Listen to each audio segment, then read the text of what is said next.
Hey guys, let's see if I can put the music on so that I can hear it myself at a reasonable volume. Let me know how the volume levels are so that I can maybe try to adjust them based on guesstimations. But let's get painting.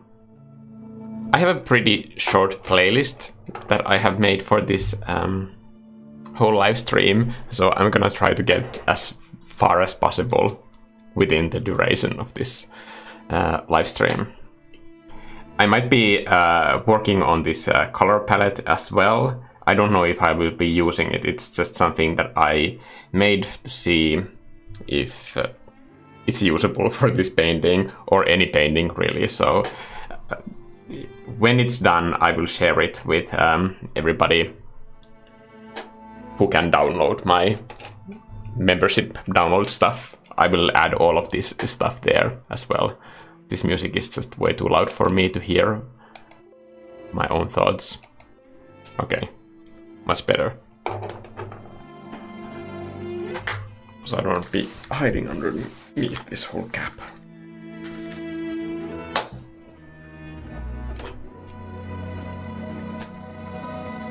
Okay. And I'm recording. Here's my pen. I'll be using Round Plus for this whole thing. And this small dude that is in the bottom corner, that is just a scale reference for me. So I will be pulling this whole thing out so that I can get some colors in as quickly as possible.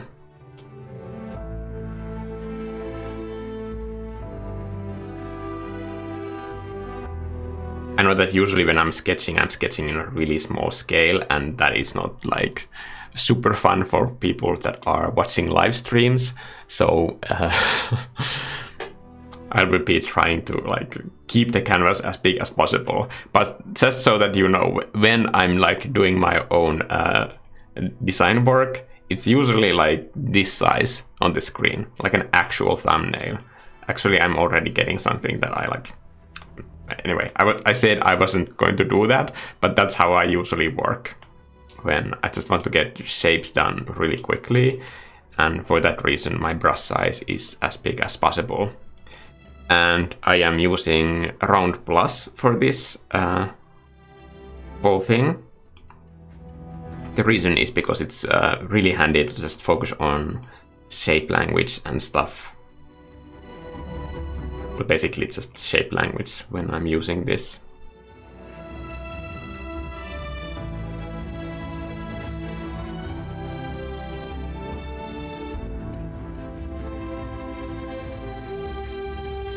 I'm just like making basically random shapes. Like people ask me all the time that do I have already an idea? Now I definitely don't have an idea, but I know like the category of what I'm doing.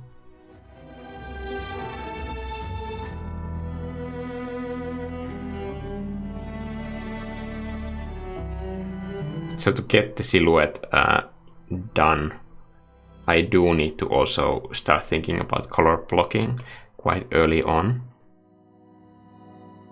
Kind of see where it goes. I'm not going to be using a lot of perspective in this, I think, because it's mostly about architecture design. And since somebody was in my last monthly coffee stream session said that I should be looking into the amount of coffee that I'm drinking and just reduce the amount of coffee in general. Like for that reason, I'm using like my smaller coffee cup in this live stream.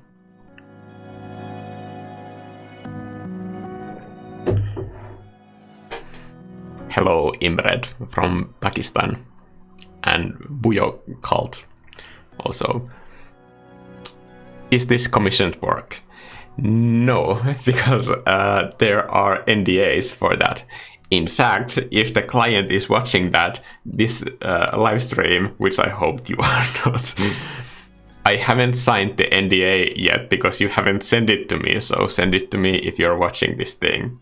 Anyway, this is not commissioned work, but I can't speak about the game project that I am working on at all. So I'm going to try to be as vague as possible. So basically, I've been doing these concept images for a project that is commissioned work. And if you saw my previous video where I talk about work and play, this is the play section that I'm doing here. So in that project, the camera angle defines a lot of like what the architecture design can be. And for that reason, I've been avoiding certain shapes and certain designs, even when like those ideas keep coming to me. So I decided that the best way to get this out of my system and to just focus on those commission pieces with the rule set that they already have based on the camera angle and the era and all the other details that aren't decided by me, then I should just like do this fun exercise that is kind of like in the same style, using the same brush and the same time frame, because like all of those concept images are basically just really quick shape language explorations. So this is going to be one of those as well. But this is not going to be used for anything. This is just almost like in the same collection, not the same style, but all the things that I can't make for the client that I want to make as an artist. So that is what is happening here. Does that make sense? If you have any like further questions about that, then I can try to answer them if I feel like they don't reveal any secrets that I'm not supposed to be talking about. I'm usually pretty good with NDAs, mostly because like I don't post commissioned work that often on my social media. I've noticed that it's just better to kind of keep those two separated, because for that to work, I would always need to be kind of on track of like what the marketing team is doing and what their timetable is. And honestly, I just don't want to be worrying about that stuff. So usually that means that I just post my own work, because I know that I own the rights to show that stuff. This little dude I am using in the commissioned piece as well, but it's not a character design, it's just a character that is there for scale. So if I finish and post this later online, I will be changing the design to something that maybe fits this a little bit better. But like this is not really a character piece, it's just there to show me, like for example, if I move this layer, I can check that like, okay, are the sizes of the doors, are they okay, and so on. Especially since at this point I don't have any vanishing point here, so that all of those like very simple measurements, they should work. But if I add vanishing point and imply perspective, then of course that kind of scale dudette loses its meaning basically.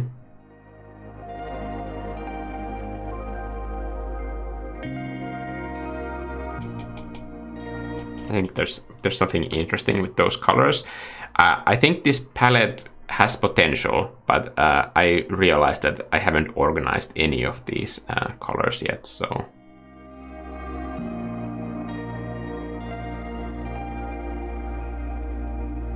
doing stuff like this definitely makes the palette easier to use.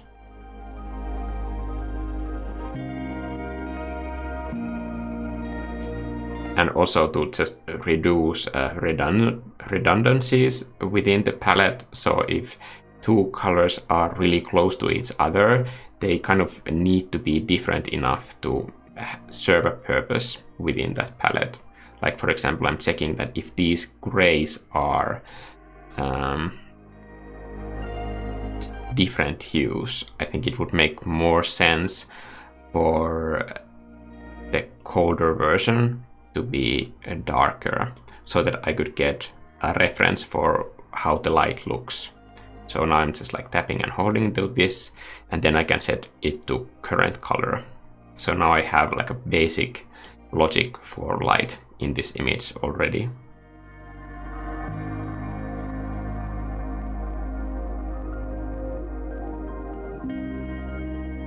So if these two also follow the same logic, that would mean that this color is way over here.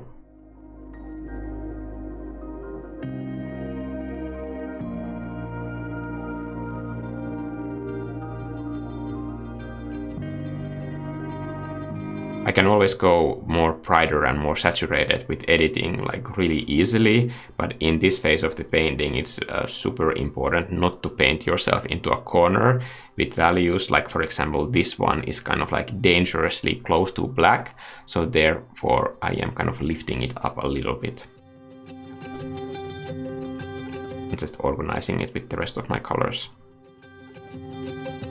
Okay, now it makes a little bit more sense. One thing that I wish that I didn't have to deal with is this aspect ratio. I wish that I could keep the same sort of like horizontal line for these palettes when I am in this mode, because I just have a specific logic for how the rows are ordered, and when they are crunched into this sort of like square shape, you lose that like whole organization and you can't organize for two types of layering. So I wish that they didn't have this, but I don't know if anyone else has this same issue with Procreate than me. It's probably just my own problem. Looks like a cow for now.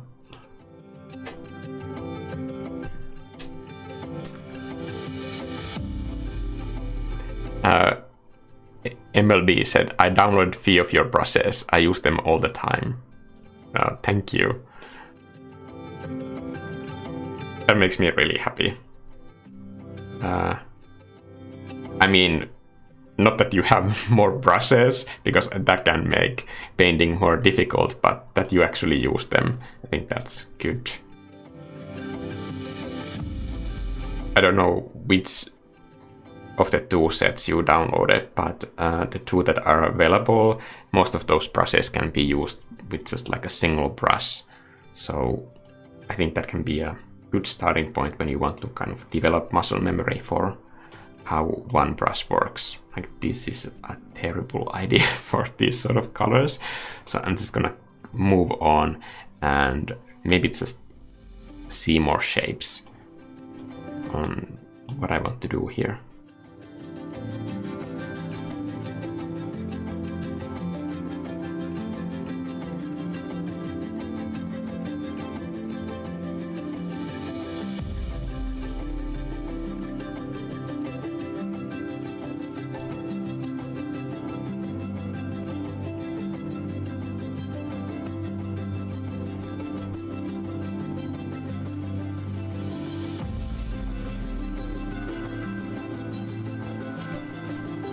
If you're going to be cleaning up your art anyway, then I think it's good to be as quick as possible in this phase, so that you don't get stuck with details that you might change anyway.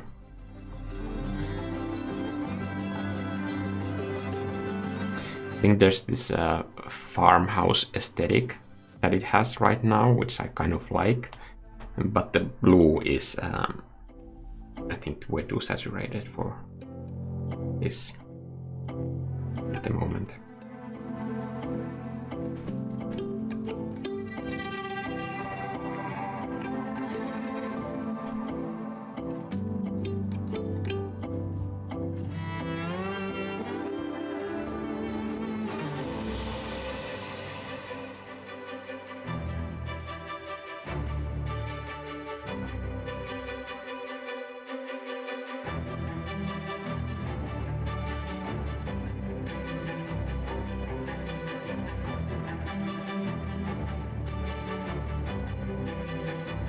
By the way, this playlist is the playlist that I created for the full breakdown of Winter Glass. So even though I said several times that I'm definitely not going to be doing a full breakdown video in the near future, because Sky Garden Academy was so like 3 months of work, I made one anyway, and that is now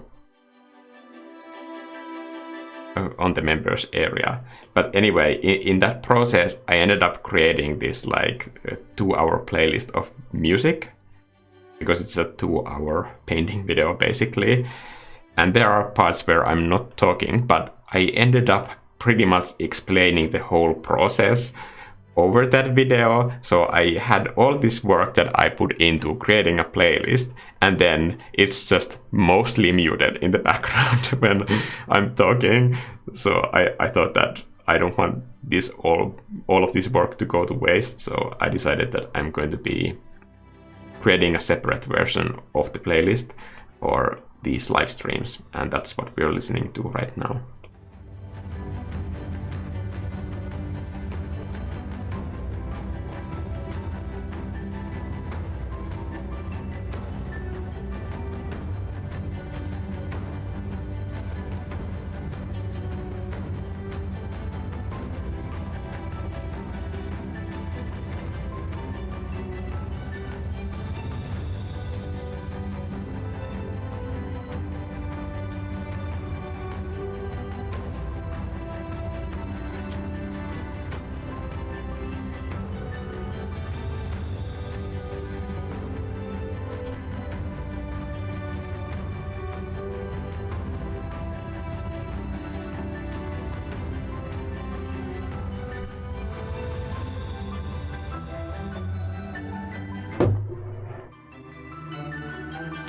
Hello, Andrew Dubinin. Interesting surname. Somebody is asking if iPad 2018 is okay for drawing. Yes, absolutely. I have similar approach to wine glasses. Oh, I miss wine. I don't want to be complaining about it for the entire live stream, but I've been on this like kind of strict diet recently, and I have so many dreams about food. I mean, one night when this started, I was dreaming about myself frying a piece of toast in butter in frying pan, and I wish that I could say that there was a deeper meaning to this dream and it went somewhere, but that was the whole dream of me frying a piece of toast. Then just a few nights ago I had this dream where I was like furiously counting my calories and trying to find a way how to fit like this incredibly cheap, almost tasteless chocolate into one of my meals. I kind of like really desperately wanted to make it work somehow, which didn't make sense. And I think I just last night had another food dream, but I can't quite remember what it was.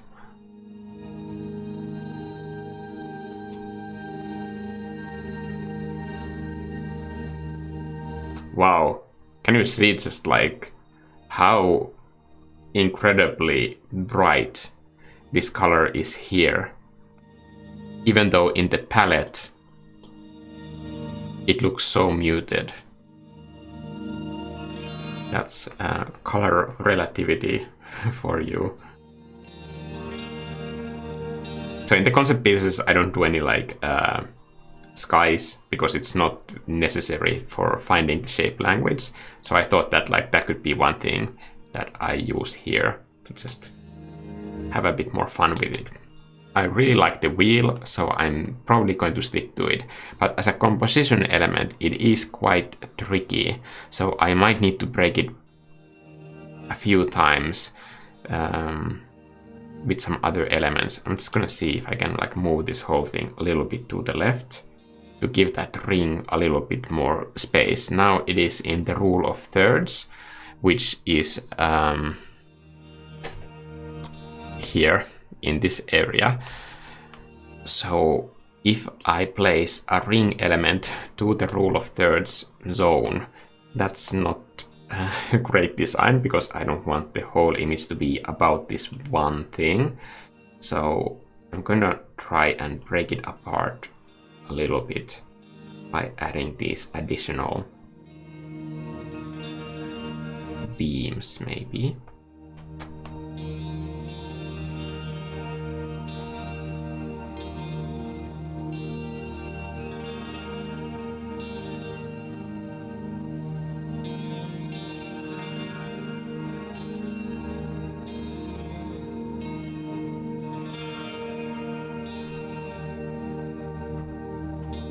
Now it looks like a rooster. I can't unsee it. Okay, no to all of that.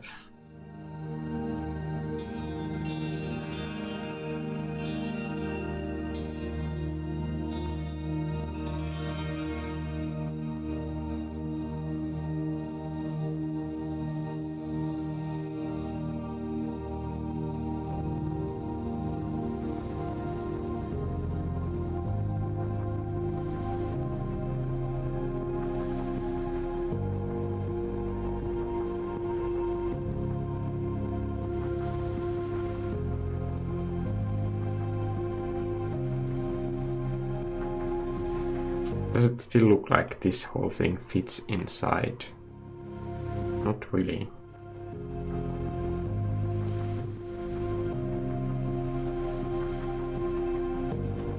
Sorry, I just really need to figure this stuff out before I continue. I cannot like commit to this piece before like this area is figured out, because when it comes to composition, it's taking up so much room here. Okay, let's just give it a sturdier leg, maybe. And instead of like wasting my time with two layers, I'm going to merge them together, because when I want to clean this up, I'm gonna need to make all of these elements anyway. Again, so I don't want to be burdening myself with the way that it is constructed.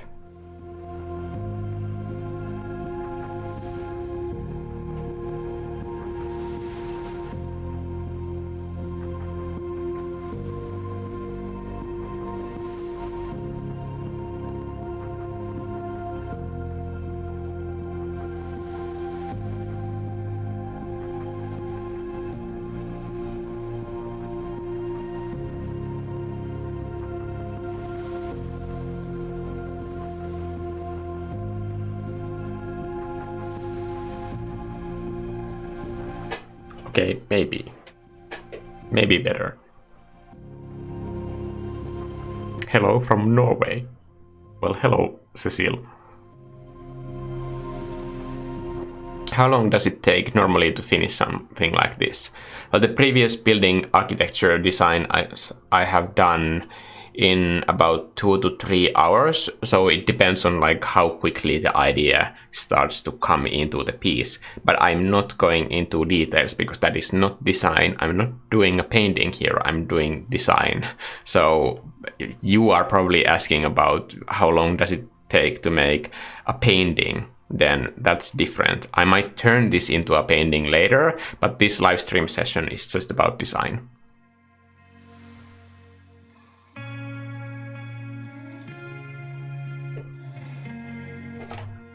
I need to like check the whole thing.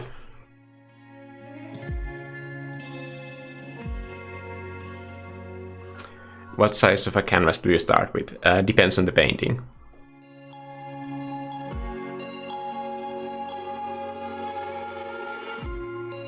If you can, when you are selecting an iPad, just to return to the earlier comment, I do like this pencil more. It has exactly the same features, but the matte surface is just a little bit like more comfortable to hold. And I used to have like constant panic when I was looking for the pencil, because I kept losing it all the time.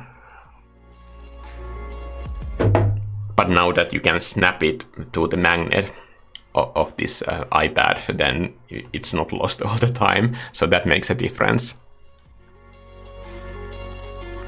Where are the watercolors for Bear's process? On Gumroad.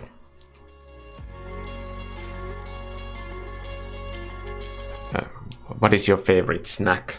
Like anything that has to do with carbs, really. Like bread. I love bread. Yes.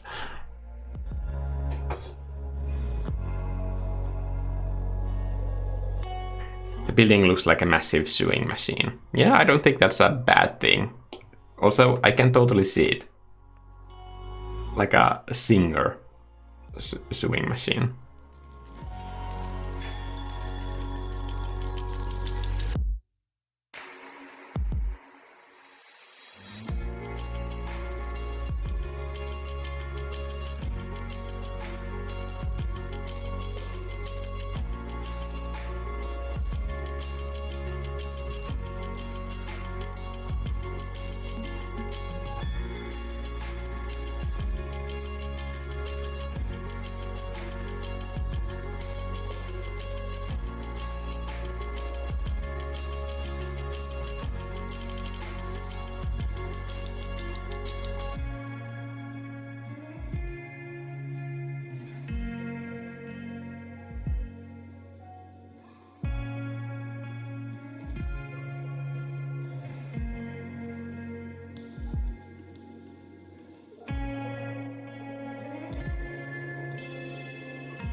I think this way they can kind of like keep the air moving inside. I'm just gonna connect these roofs.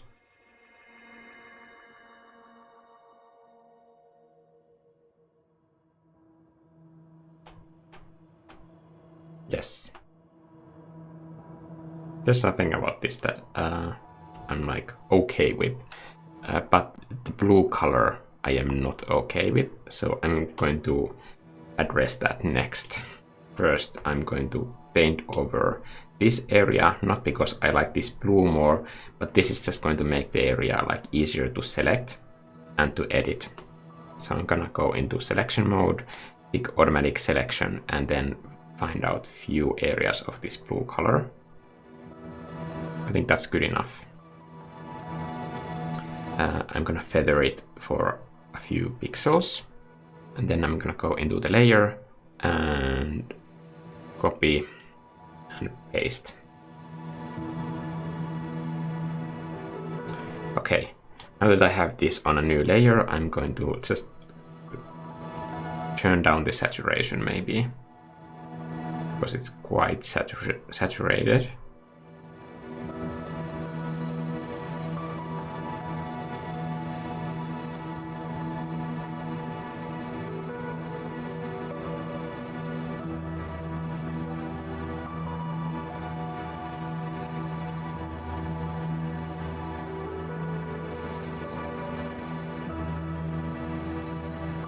Okay, now it doesn't bother me as much. Better.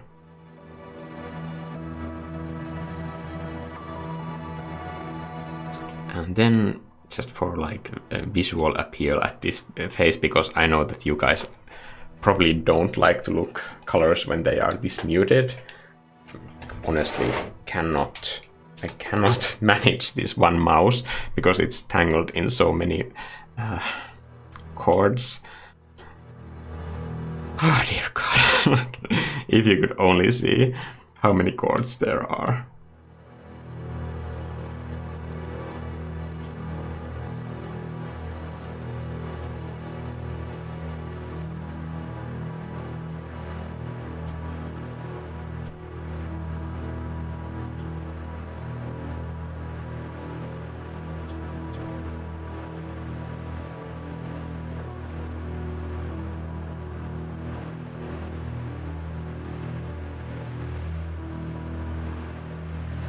Just a few quick tweaks to this to just give it, even the light needs perspective, so I don't want to do it in a too sloppy way, because who knows how much time I have for that element later.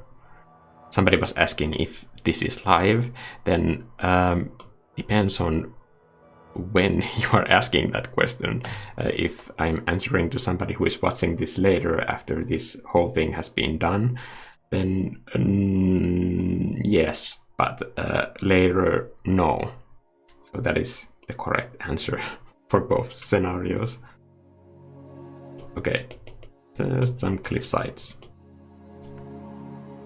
Somebody was asking when to use a clipping mask and when to use a layer mask. I think it depends on the situation.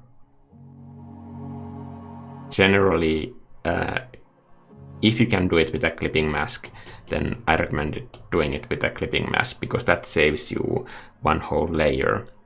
But when you use a layer mask and you still want to have like movable, editable color surfaces on the same thing, then you might still need a clipping mask. So that's 2 layers. Also, a layer mask costs 1 layer as well.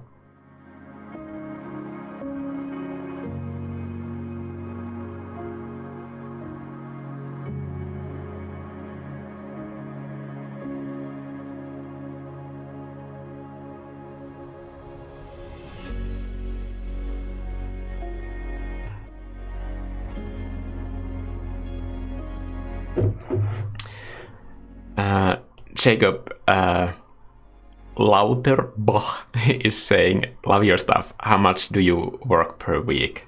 Well, pretty much every day, especially after my vacation. Since the beginning of the year, I've been working every day, really. I know that it might seem like I haven't been doing that many videos, but that is because I was doing this concept art class. So teaching that thing, it was like 100 hours of work, literally. And looking at all the student work and then designing the next classes and doing all the talks and so on, it was just impossible to make more videos at that same time. I was making content for members, but like that was like my priority, that I wanted there to be new content for members. But after that, I would kind of have to realize that my time is limited and I wasn't able to do like proper YouTube videos like I just did yesterday. I mean, like even that video that I posted yesterday, it is like the end result of weeks of work. So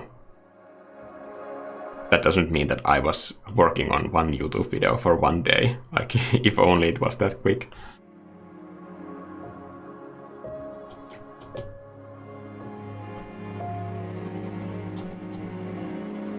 I don't know if I wish that it was that quick. It's kind of fun to have this long process for video editing and writing and doing all the art and stuff and seeing how it all comes together in the end. That honestly is quite satisfying for me.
I got a sling that goes over my case and holds the pencil.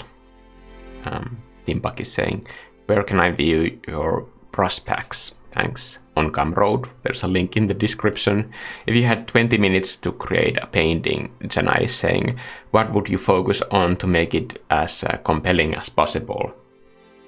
Well, I have work like that I could show. I don't know if you have seen that like art exercise video that I talked about, where the students make these timed paintings in 15 minutes, 10 minutes, and then all the way to somewhere like 5 minutes. Like really, really quick paintings. So I did that exercise again with the students. And honestly, I wish that I could have the time to turn all of those into finished illustrations, because I thought that one of those looked really bad in the beginning, but then I realized that the idea is still there. I could work with that idea. So it's just about focusing on the visual impact and leaving everything else out. When you have only like 8 minutes to do a painting, you have no time for details at all. And that's the whole point of that.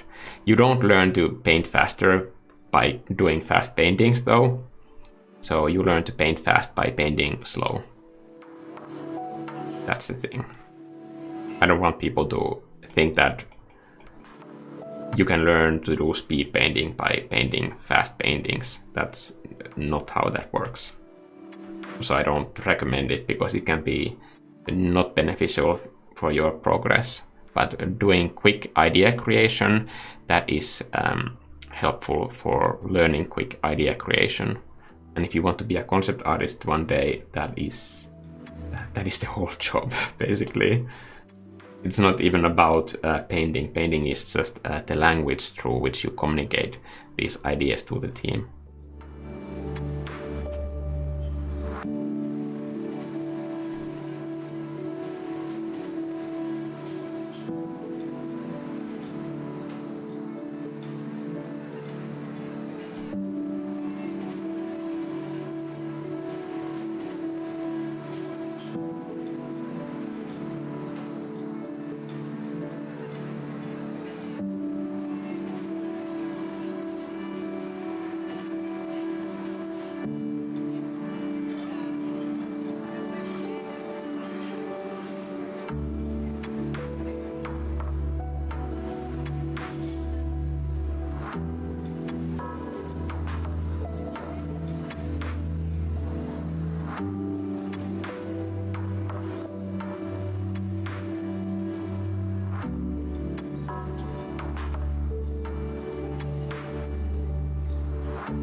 Also, momentum helps. So I will be doing work later today, and having this quick painting done before work, it just gets the ideas flowing kind of like easier. In the first paintings or first drawings that you do during the day, like they're probably not going to be your best ones. So it's kind of like best to start with the attitude that like, now I'm going to be doing design work and I need to have kind of momentum to get going.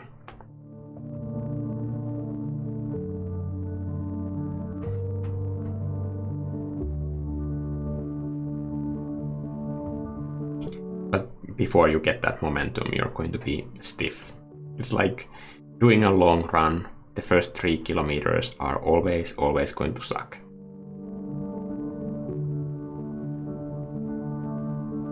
So you might as well do them as early as possible.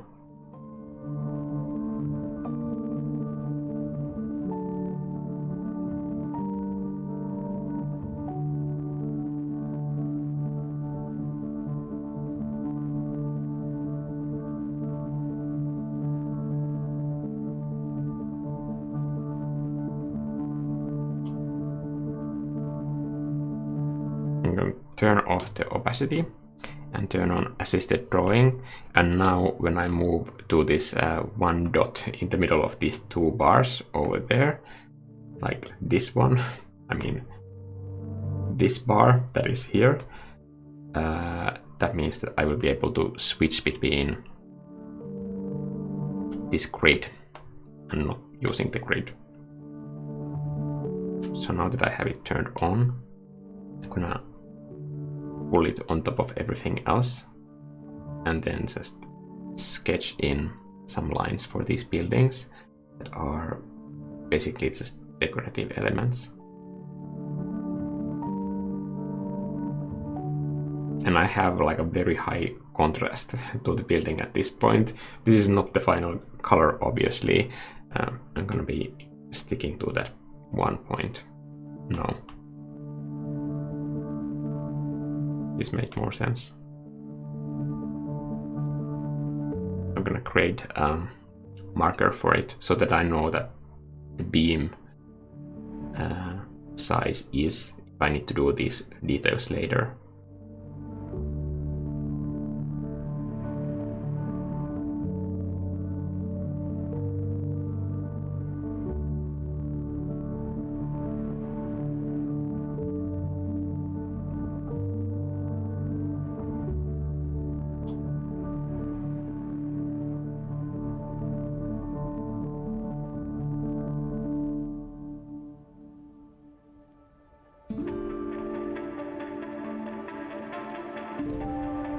And later when I add the perspective, I'm going to be doing some thickness to the building.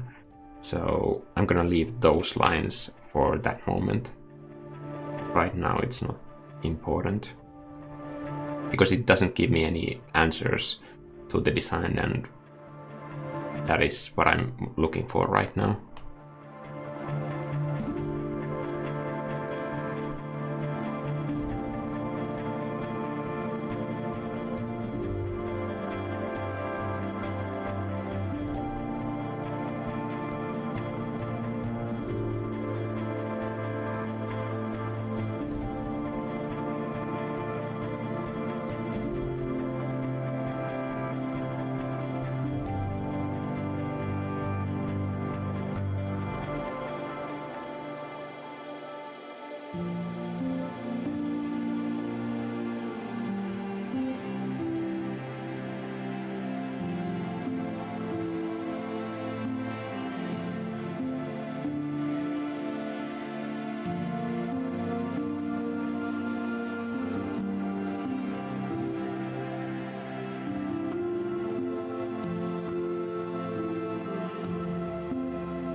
Where do you get your music? The music licensing services, 3 different places that I use for my videos.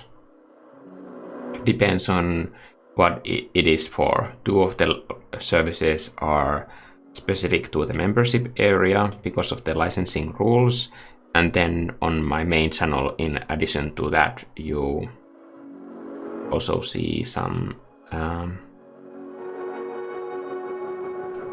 or hear epidemic music tracks, but those aren't in my membership videos.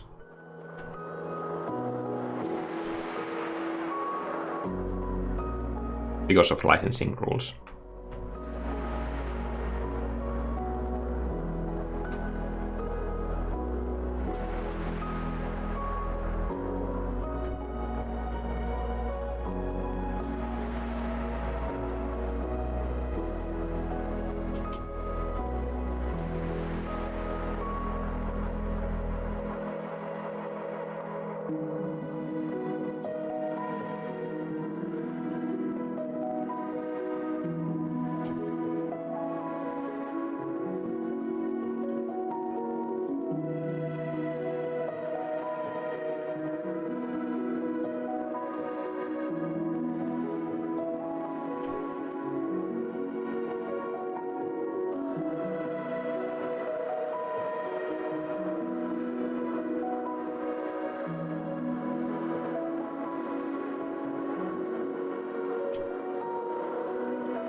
Okay, now I'm gonna experiment with the reds a little bit because I'm still not like super happy with those.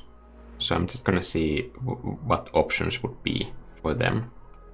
I'm gonna duplicate this, then do selection.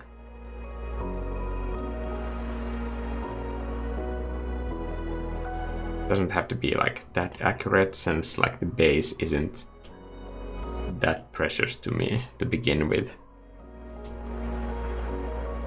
So now I have copy pasted them to their own layer, and then I'm gonna see what other colors would look like for those.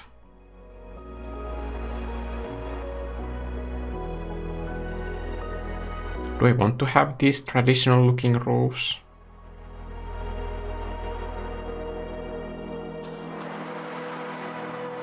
That is the question.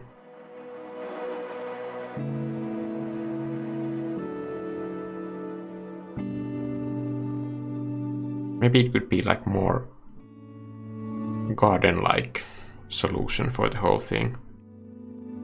Let's just try it.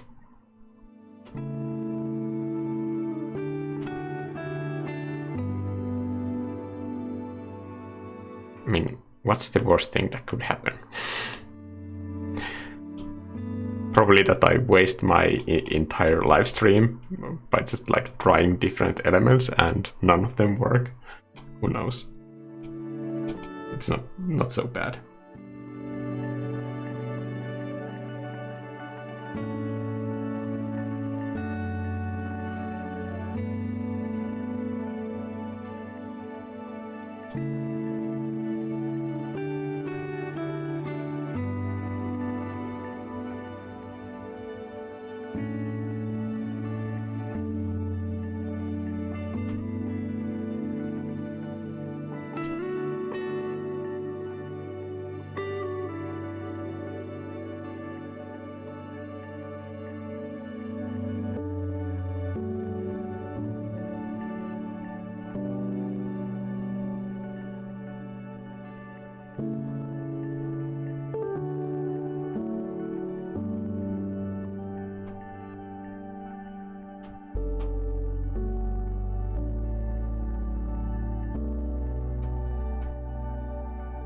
But if this area is like a dome, it's like a really tall greenhouse for plants, and it is kind of merging into this other building.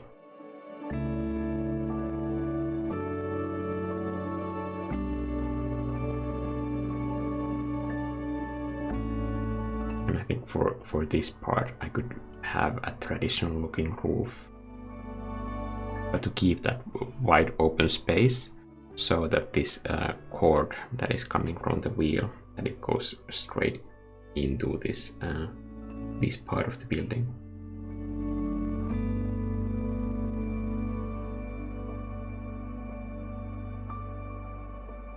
And instead of leading the eye to this valley here on the bottom corner where it's causing composition problems, I could have it be just a wheel that is pulled from here, and maybe have something that is being lifted through this system. So I could have another wheel here. Is it, maybe it's too small? I can figure out something.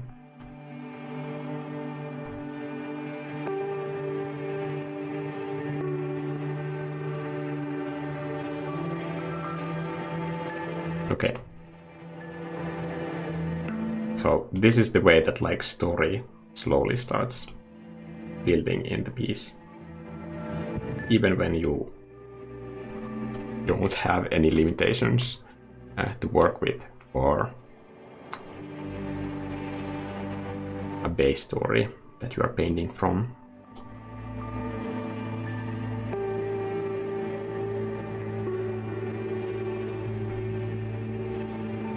So maybe it's something that is necessary for the plants that is within that greenhouse in the middle of the building, and then these ground elements that I have here, they could be kind of like a way for me to visually hint that this building is the source of these different kinds of plants, to have them kind of like get more dense near the entrance. And that way I can have this sort of like makeshift parts of like different areas of the building that don't have to look like super unified, because some parts are for the building and the people that live here or work here, and the other parts are to make this system work. I just need to have a unified visual language that could be, for example, the color of these roofs and building parts, so that I could use wooden walls for the parts where people live and have more of this castle-like quality to the machinery. Somehow this is making sense to me, so I'm gonna go with it.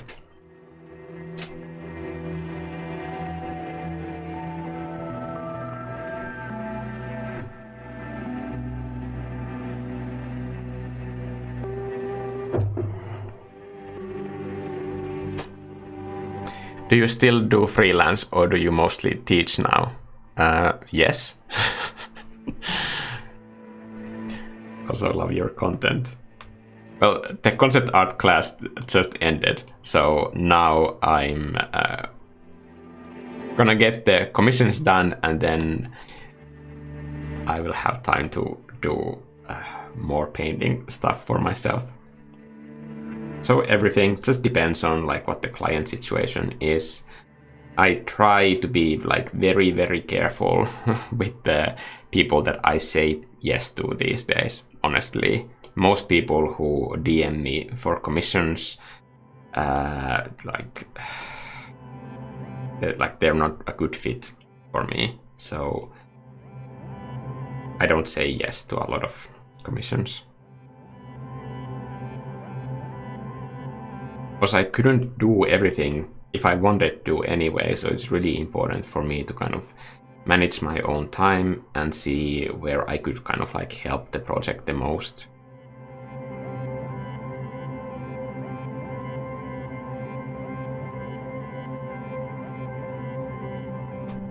Like for example, like that one game project, they asked me to do painting that should have been done by today, but I said that like because of the meaning and the purpose of that painting, I declined that whole thing, so that I think it's better for the project that I am not involved with, that I don't do a rushed painting for it, because I don't think it would have benefited them as a company. It would have benefited me as a freelance artist, because then I could have built 4 extra days.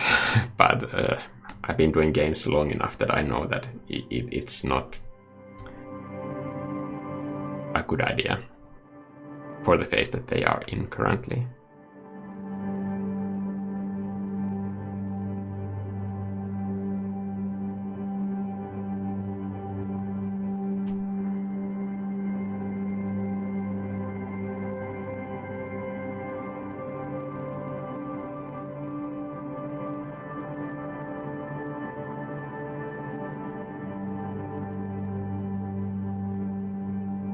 If I have a bit more like contrast between the way that this cloud ends over here, then I can have more room to communicate the transparency of the greenhouse area.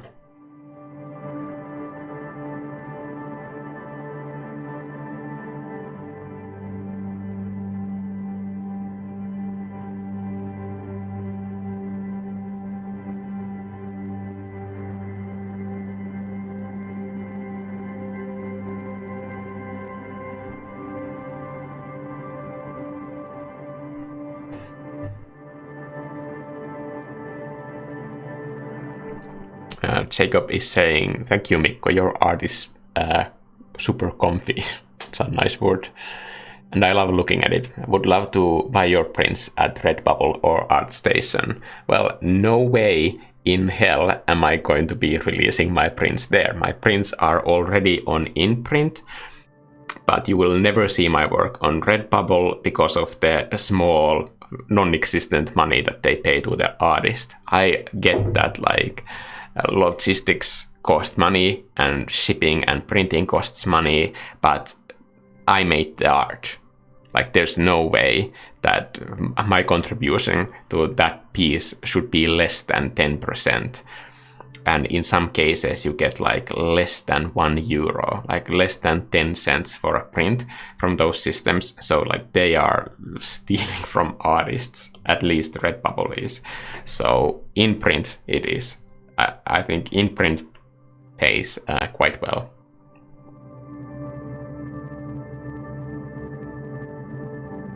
I mean, prints are basically just like pocket change for artists, but it's the principle that counts. Like, it's not really about the money, it's about how little they respect the artist. Yeah. So my prints are on InPrint, and at this stage I'm not looking for new print services.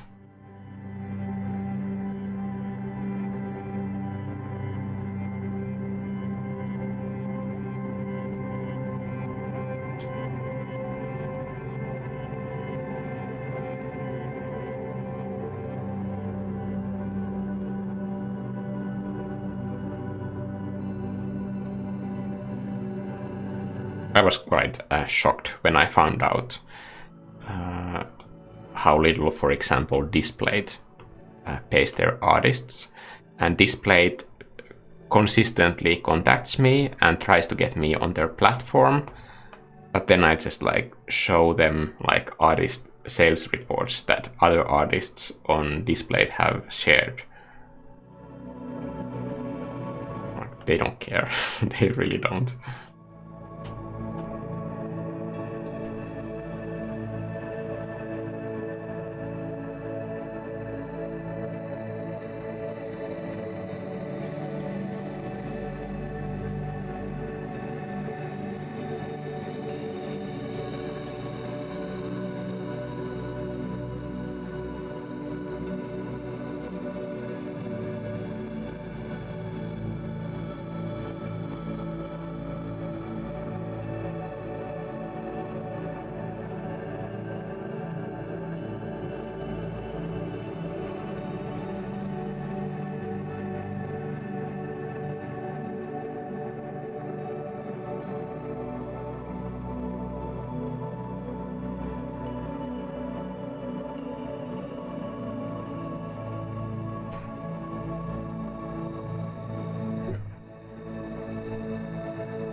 Kyla is saying, I love your art so much. When I feel uninspired or down, you're the first person I go to. That helps me get motivated and feel really passionate about trying again.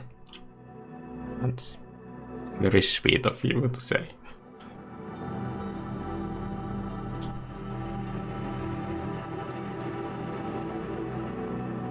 It's not uncommon for artists to feel like the piece is not going anywhere.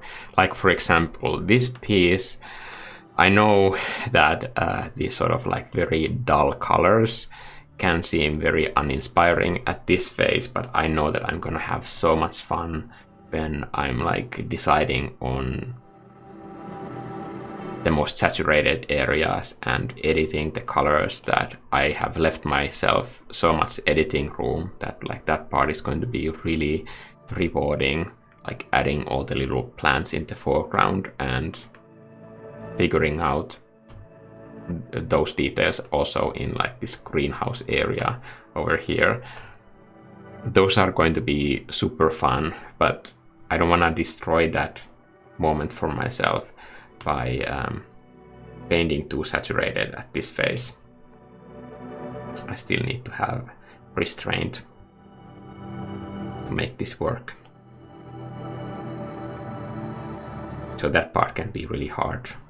Like for example, if you have seen my the winter coffee shop piece,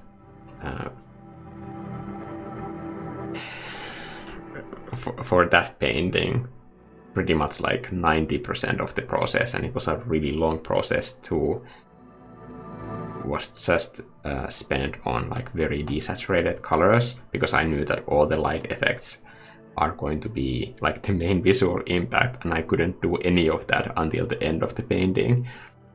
So it was really tough to motivate myself to get to that point, basically.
Gonna get rid of this one.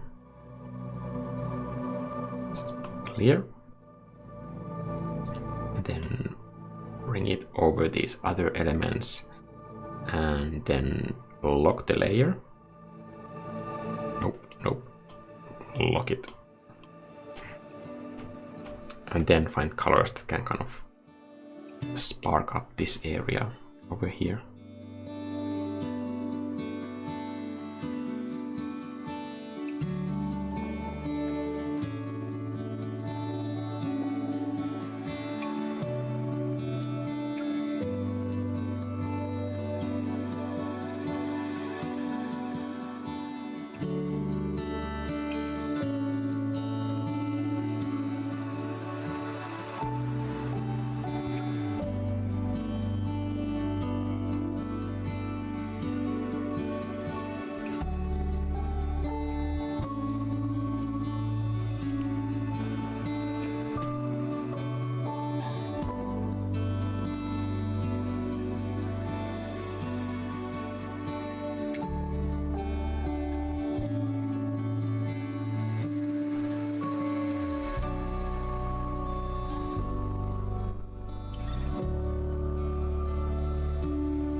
MLB is saying it always amazes me how subtle changes can make a huge difference in composition. Yeah, that is true. I think I just poked my camera, which is going to be a pain to edit digitally if I ever use this stuff in a video.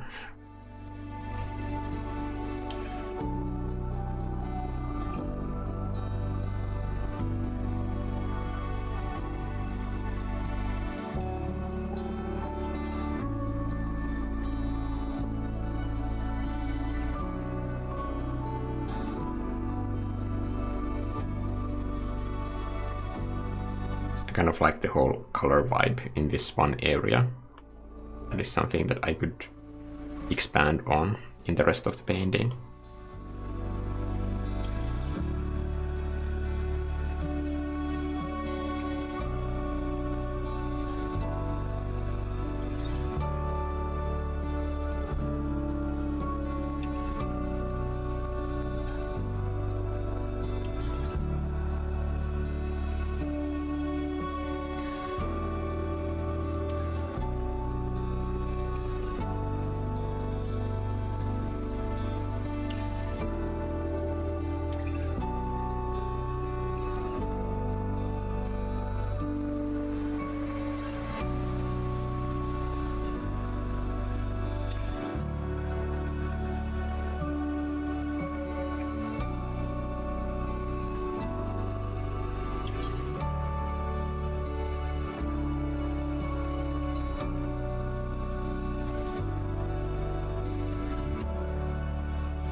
Maybe I went overboard with the yellow.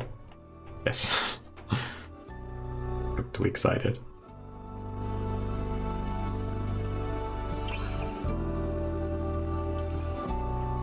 Well, it's a difficult color. I don't mean yellow, but this kind of like more muted ham looking color. That part is the difficult part.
It's gonna see if it looks different if I distribute the colors in a way that kind of like enhances the story a bit more.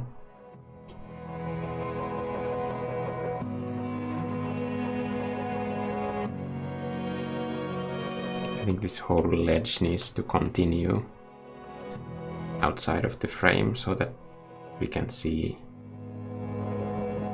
how this area can be reached.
Maybe this whole thing should be like red, like a canyon maybe?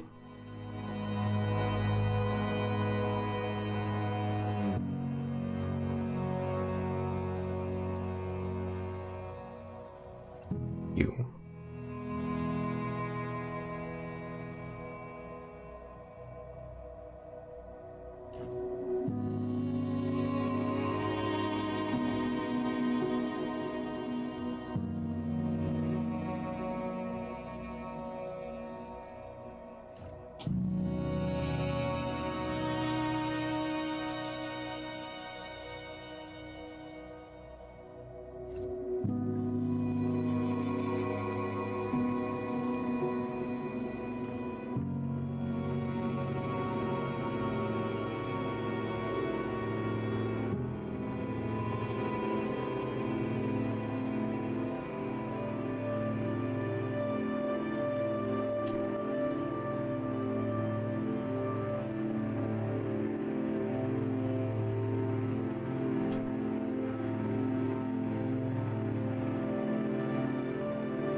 Arse deep is I just realized when I said it.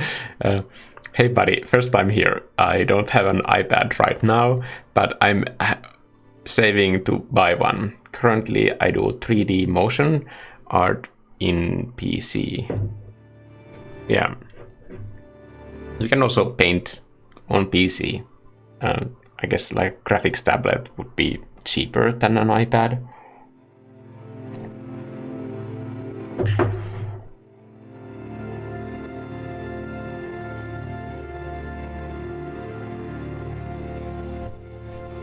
So hello, wild monster in India.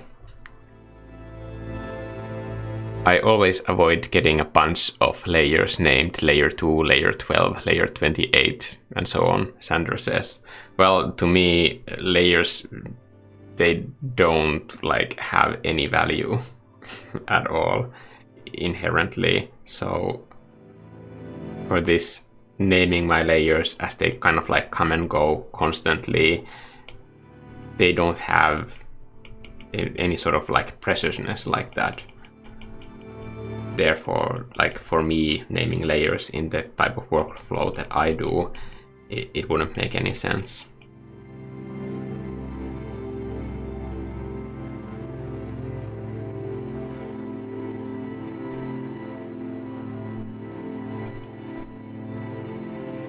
If I need to be looking for a layer, then that just means that I have way too many layers and I need to crunch them all down. Usually I want to avoid like working with tons of different layers in the same picture where it gets confusing. Not just for clarity, but for the whole look, to have this sort of like more painterly look to it. Otherwise, I am basically just moving around different elements like stickers, and it will show in the final end result. If you've ever done like character paintings or portraits, if you have, for example, your hair layer on a different layer than your skin layer of the face, the two can like very easily look very detached. Like the same rules apply when you're painting with oils, that you should kind of like mix those colors together all the time. It's the way that the work has been made can sometimes appear in the painting itself. Whether that's a look that you want to have or not, like that's up to you, of course.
Just gonna merge all of these things together, because I don't see any purpose for them to be separate at this point.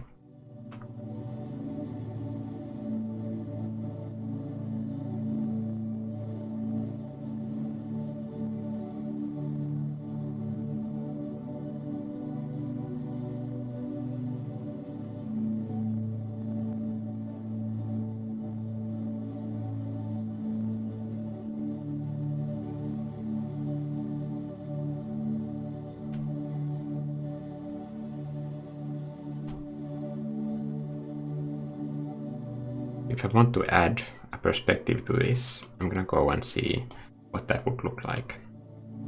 I'm guessing that the horizon line is somewhere like way below, because we're on a cliff.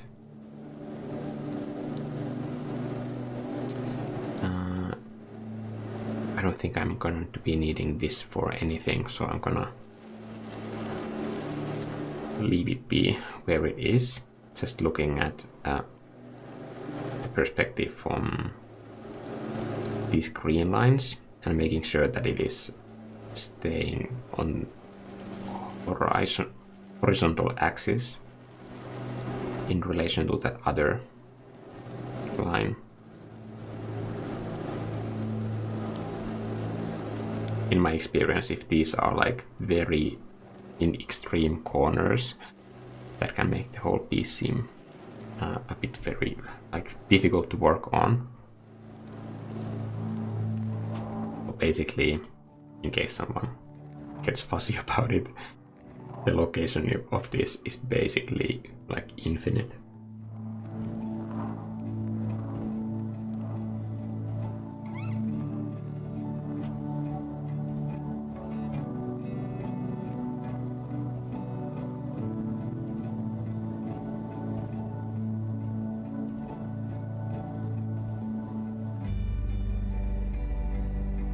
And if I want to match those lines, then maybe I could try that.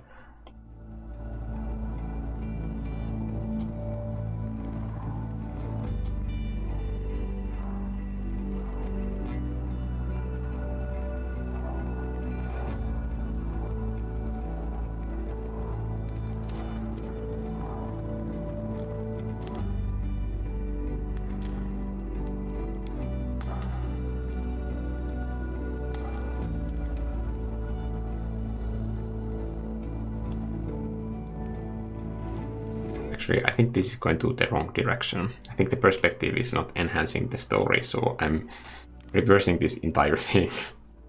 Sorry if this is confusing. It makes more sense for this to be closer and this to be far away. Yes. Because I want the back of the building to kind of grow larger and be closer to the camera, because what I am doing here is I am deciding where the most contrasting silhouette is appearing, and I want that to be appearing in this section. So that's why I changed the order of these vanishing point lines.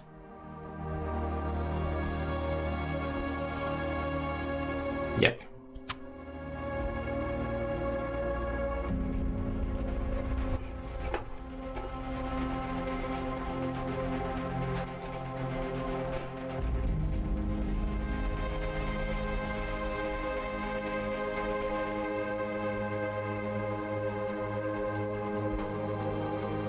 Somebody is like criticizing Procreate light mode, but do you have a painting reason for using the dark mode? Because I have a painting reason for using the light mode. The reasons why I'm using light mode might not be the same that work for you, so I haven't seen your paintings, but if I saw your paintings, I could like pretty easily be able to tell you like which one of those two should you be using. That's all.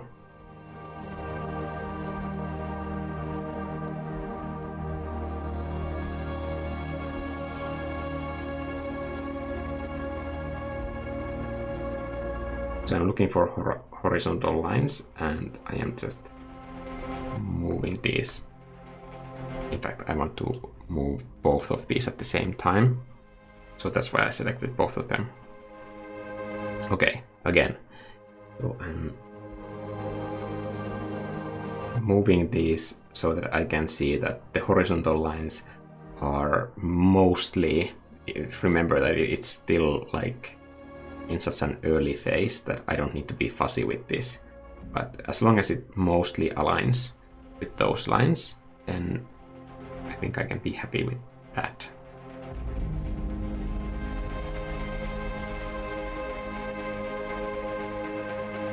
Okay. And then when I want to add depth, actually I can just get rid of this whole thing. I can already tell that I did it correctly. Same for these. Get away. Okay. I'm putting the drawing assist on, and when I want to add thickness to this whole thing, I can just use these lines.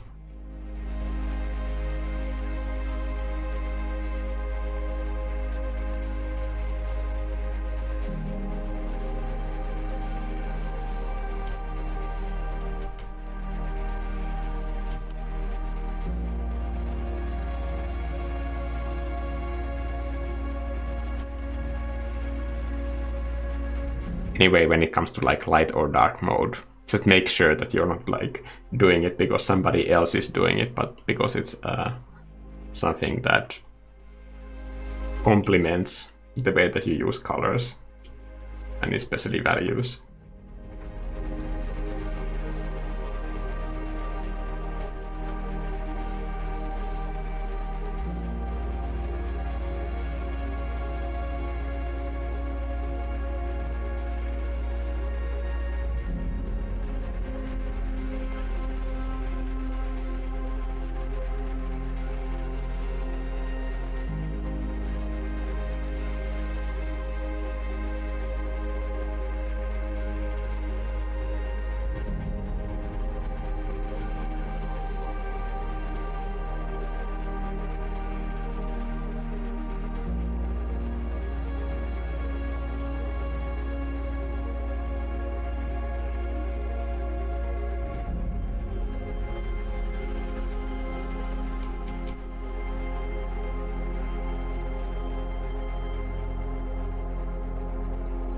That's the thickness. The one thing that I need to kind of like fix is this one area that has a roof. I don't like the shape, and it's going into the wrong direction in perspective as well, so that is not helping its case. But that should be easy enough to fix later. Also, I kind of need to figure out how deep this whole greenhouse goes. Maybe like so. Okay, and here I have painted the perspective in a completely wrong direction. So it's this edge, the pillar that we see, and not this one.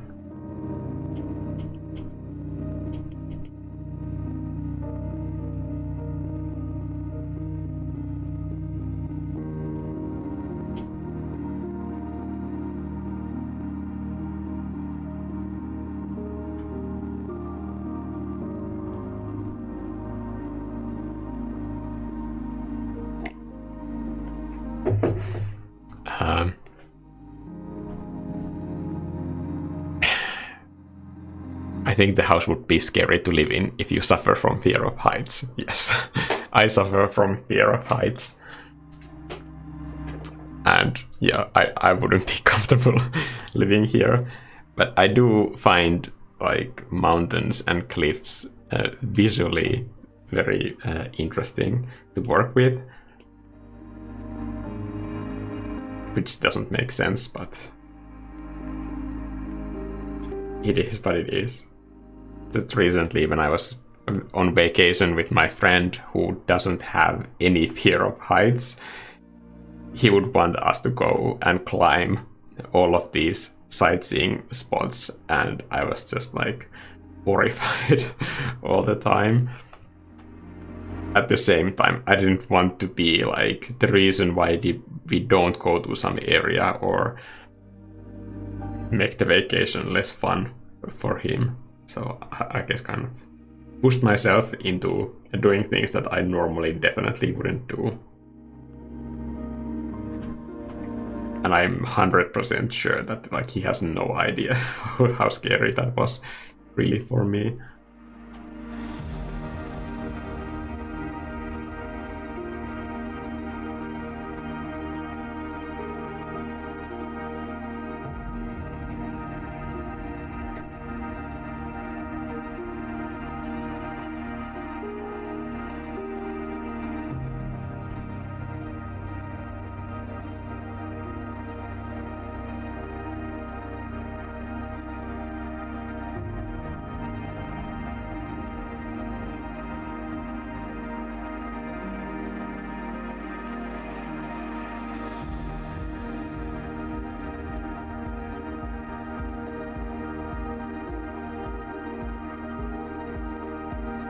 So the thin lines are kind of informing me which direction the brushstroke should be going. Here, the brushstroke direction is kind of like a subtle way to communicate volume in this part of the building.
maybe like adding some windows, kind of give it more life. It's basically elements that can kind of be relatable to human beings, but that it doesn't end up being too abstract. Abstraction can be easy design element, but it just makes any image harder for people to watch when they have to kind of figure it out before they can enjoy it. And that's something that I try to avoid in my work.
Let's see. I'm gonna try to keep up with the chat a bit better.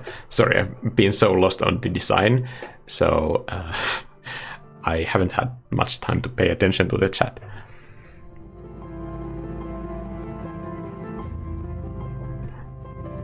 I can't handle light mode in anything. I'm still gonna say that that is not the excuse that I was looking for. Like, it might be good for you, like if you do art using light mode.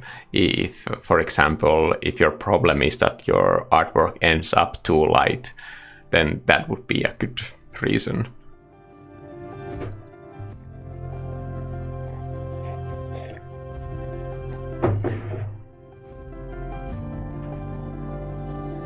How do you manage the lights and moods of illustration? Do you decide beforehand or do you go with the flow? Yeah, usually it's just like see where it goes, unless there's a specific tone that the painting needs to hit due to commission reasons.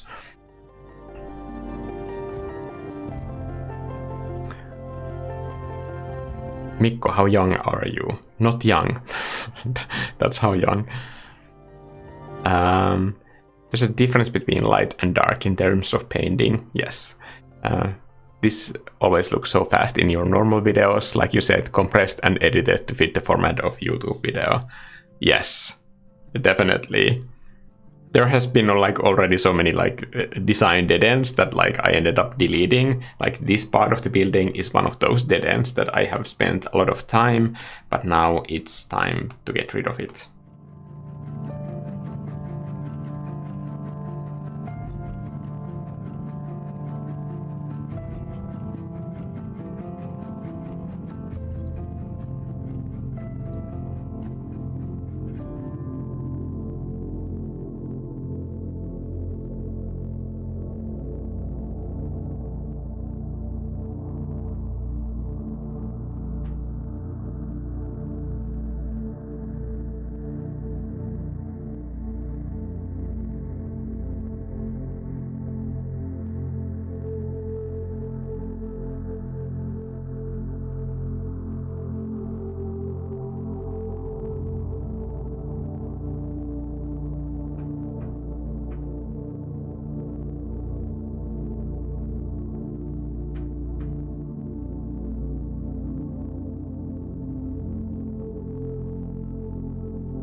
and even that full breakdown process that is 2 hours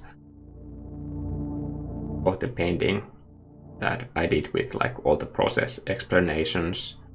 Like, of course that piece wasn't made in 2 hours. It's just that looking that whole thing in real time would make no sense. And honestly, I'm never probably going to be making a process video that way, because it just wouldn't make sense. Also, the file sizes get insanely crazy.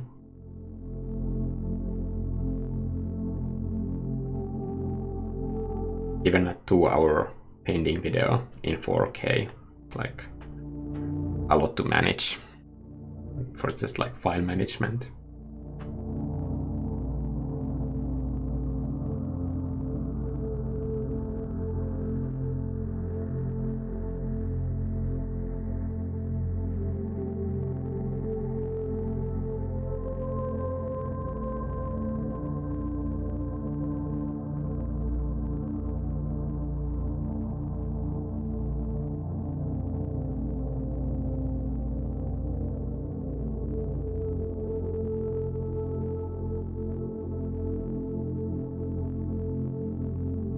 On this level there could be just like a terrace that is horizontal.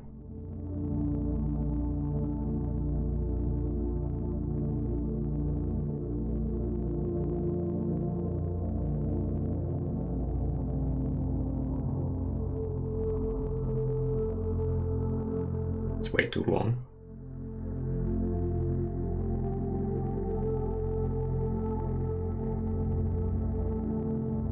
It's way too long.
Now I'm basically using the same value in different hues, and I think that is kind of like punching in a bit more color information in a very subtle way here.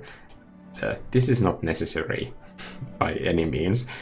I just personally think that surfaces like this one that have this sort of like simultaneous contrast going on, to me they look visually more interesting to look at, and they just have that kind of like broken look that I like.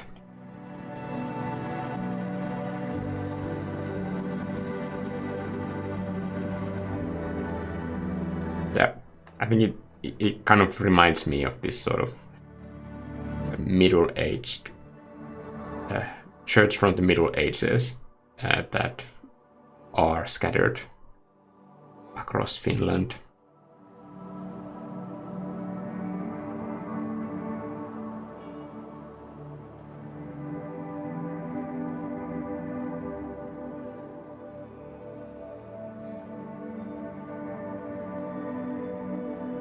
This sort of detail is like super satisfying to do.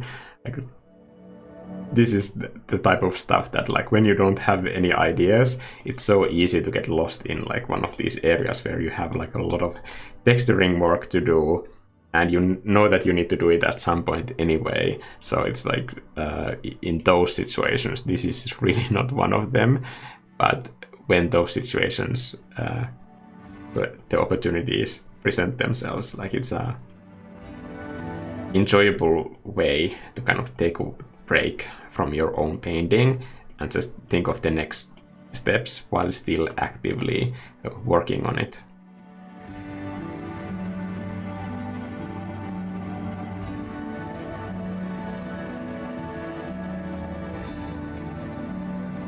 I kind of like the mix of materials. It's coming together slowly.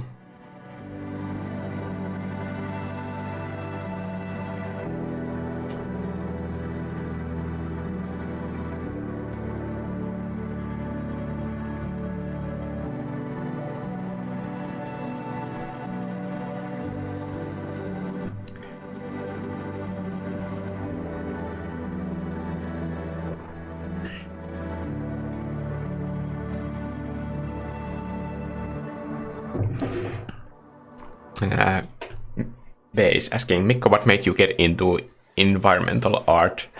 What's the thing you enjoy the most about drawing environments? I think it's just being able to kind of like invent new places and being in those places while you're painting. To me, a lot of paintings like these, it just feels like I'm traveling somewhere, and I guess that's one thing that is still with me from my childhood, that even though I'm physically not traveling as much as I did when I was a kid, I still enjoy it. Or I think it would be more accurate to say that now I enjoy it when I don't have to do it. It's not fun if you have to move all the time when you're a kid.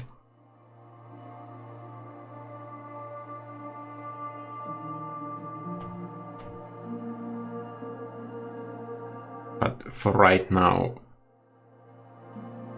I just love discovering new places and new worlds and figuring out the kind of logic behind them. Like, for example, for this place, like, they have this kind of like top half of the world. We don't see more of it, but we can assume that it's not easy to access, or maybe it's not safe to be in the lower areas of the world where they kind of like bring in all this greenery that can help provide them food.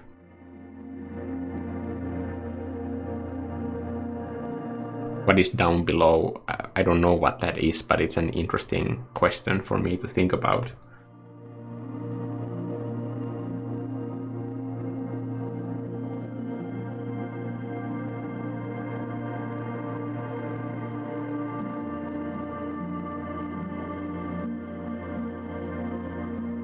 I want these windows to be kind of narrow, not as tall as windows would be in a normal house. Just to give it a bit more of that like farmhouse look.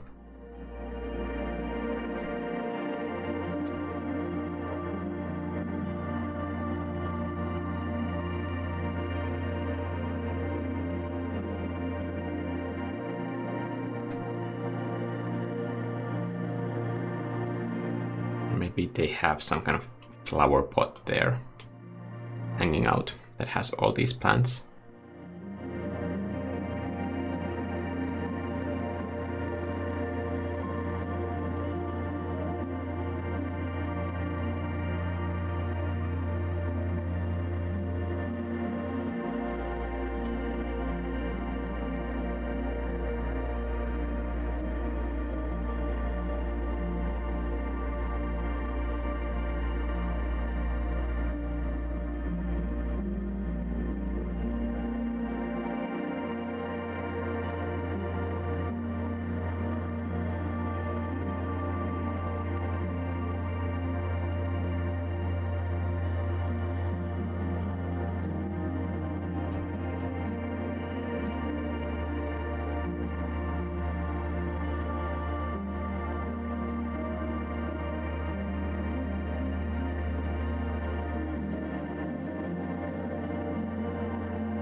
When I do the character for the foreground, maybe you could have some kind of a backpack or cart that they're carrying.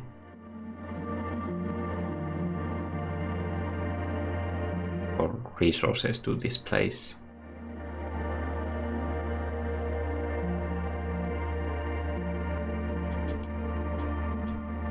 It's just the story that is coming like slowly alive. That to me is fun.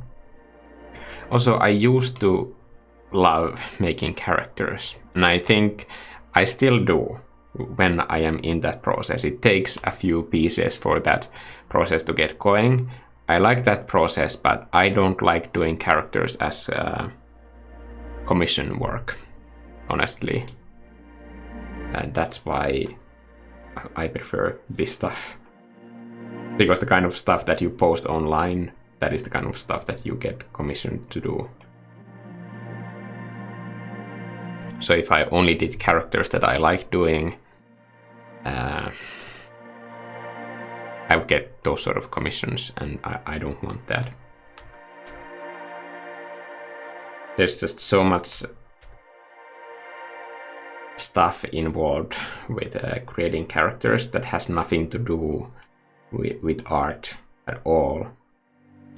And it's that stuff outside of the art that I don't really want to kind of... I don't want to do it anymore, honestly. That's all. For those reasons.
I just changed the color like very slightly, but because every other brushstroke surrounding this area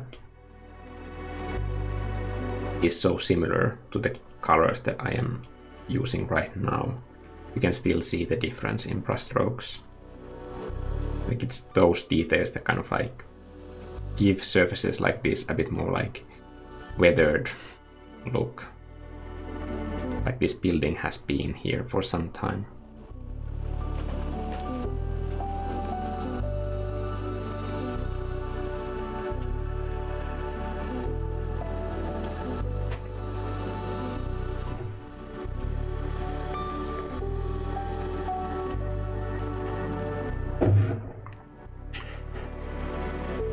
How are you so patient? Well, it doesn't...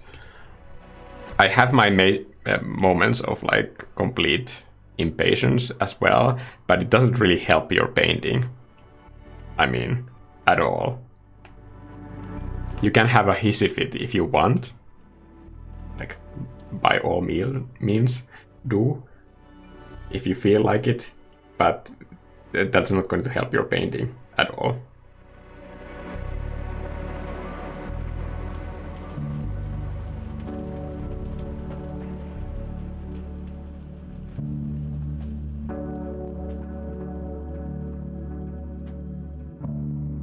Also, since we're all here and we understand that the painting process is a time-consuming one, now that you are in this part of the live stream, I have to say that this has been like one of those elements that has been more and more present with art classes that I've been doing, where I've been teaching concept art, that it didn't used to be a factor at all, but now more and more I see students that kind of expect to progress faster and progress in multiple areas at the same time, and they expect the painting to be better, quicker, just like basically patience. This didn't used to be a thing in classes, because like everybody kind of like understood that like, okay, I'm here to practice a craft, and at this point I haven't given it that much time yet, so that it's going to take some time before I get there basically. But now I need to do these talks where I assure people that this is a process that takes some time. If everybody could learn to play a violin by looking at few YouTube videos, then obviously we would all be able to do it. Painting has nothing to do with playing a violin, but it takes a lot of time to learn both skills. There are steps to learning it, but it does also require the student to be there and to listen, to be part of that process, because you can't just show up to the class and expect the teacher to transfer the information into their brain. Like, they actually have to do the exercises and so on themselves. It doesn't help if I'm there painting. I don't paint during these classes like much at all, unless somebody's asking like a technical question. But the technical details about painting, they are like less than 0.02% of the entire class, honestly. Some people expect that concept art class is just, here are some tips on how to use Photoshop filters, but there's like almost none of that. It's all about painting, composition, like that's the whole class.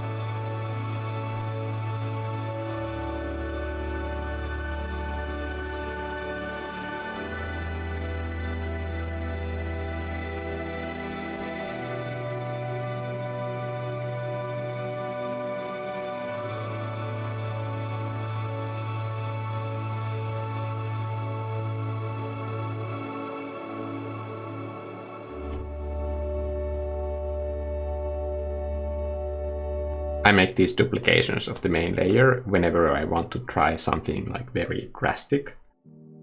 That way I don't have to rely on undo states to be enough to get to where I started.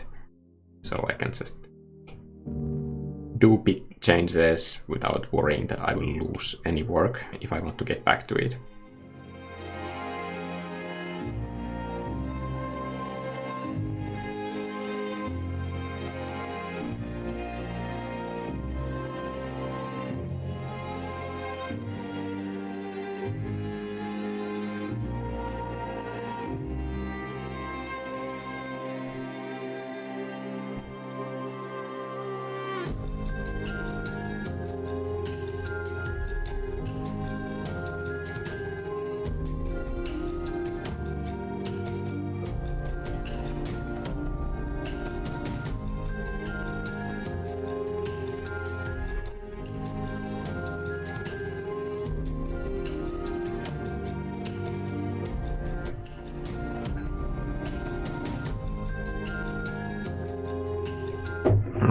Kilian is asking, hi Mikko, just started 1 to 2 years ago with sketching drawing, and I'm at a point where I'm not sure which area to focus.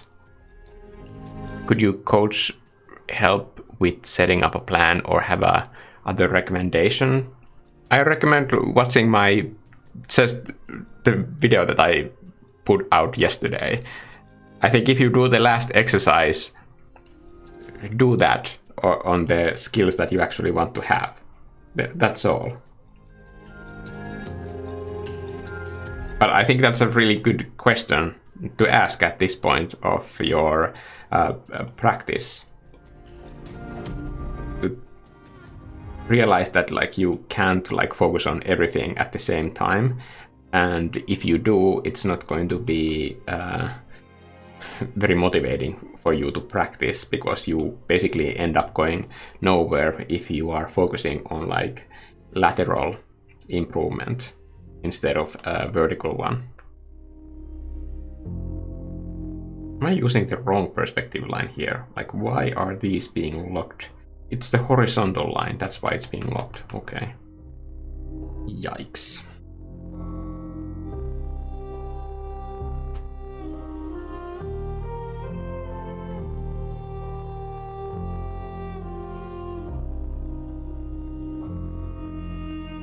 So if like every sketch that you do is from a different topic, like cars and people and animals and trees, then the progress is going to be so slow that I don't see how that could be motivating to anybody.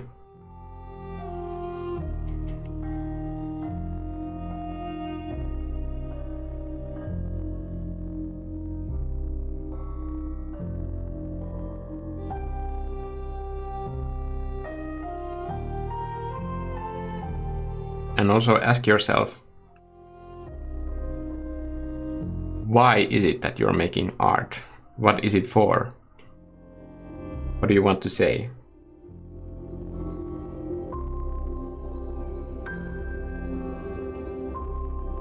And what kind of elements are important for you to tell that message to us? Because we don't need you to just make pictures. We have pictures already. But we don't have pictures about the way that you see the world and what you want to say to us.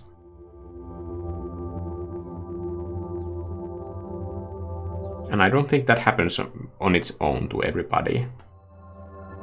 I think some are just like too focused on creating pictures that they forget the purpose of why they're doing that thing.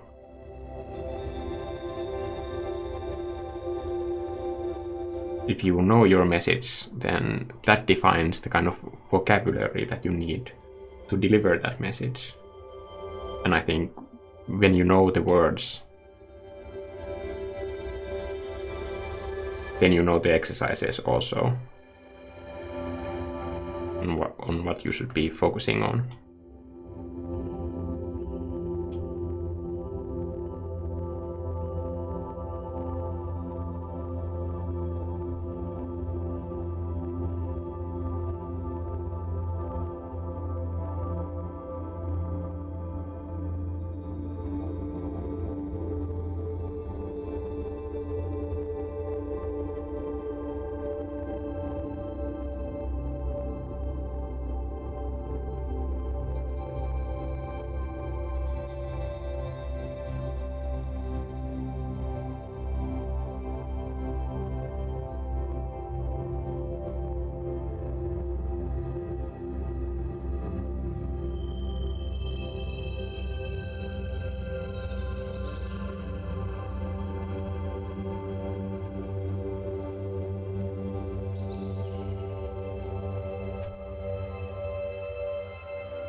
I think if I just said to you that do these topics for 3 months, then it wouldn't serve that kind of like a purpose That would be me telling you what your art should be about.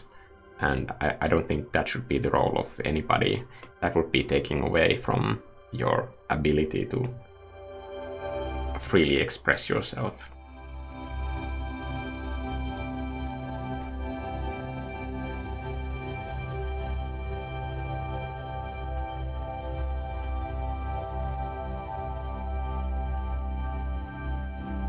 I think this area that is here in the bottom of the building, I kind of like figured out what it is for. So, because there are plants on the top of this structure, they also need some water system that provides that water. But it can't be like inside the house to avoid water damage in this sort of like this era structure. So what I'm going to do instead is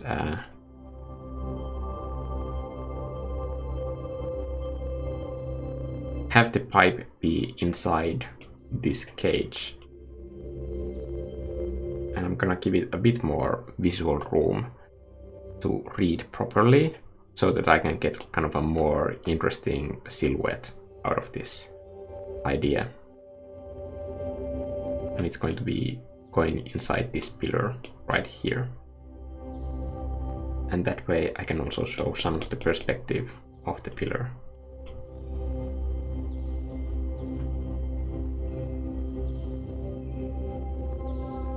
Kind of happy with this solution.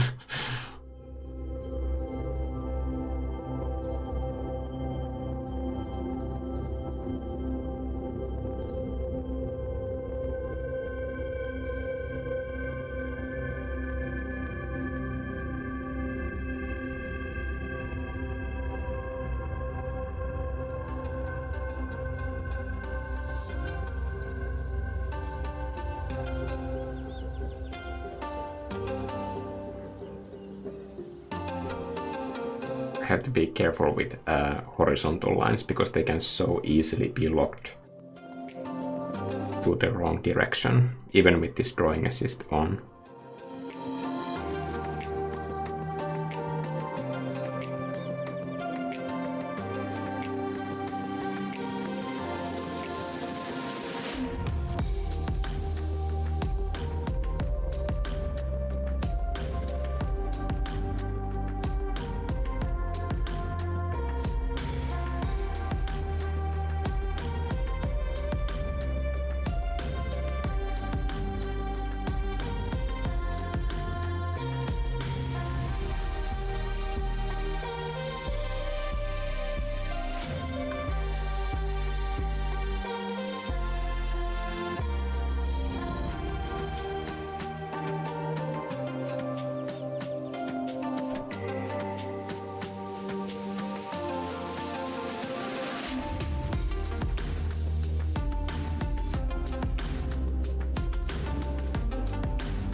Mikko, I'm considering on buying an iPad Air. Do you think it's enough to start working professionally, or iPad Pro is needed? Like, there's no... It has nothing to do with your professional work, like the choice between those two. Basically, if you're currently not getting enough commissions to live on, then like this decision makes no difference. if you're currently being commissioned so often that you are basically working full time, then that question shouldn't be relevant in any case, because like then you can use the commission money to get the kind of iPad that you need for the size. That's all.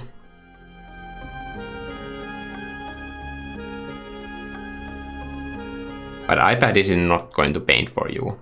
Either one of those two things.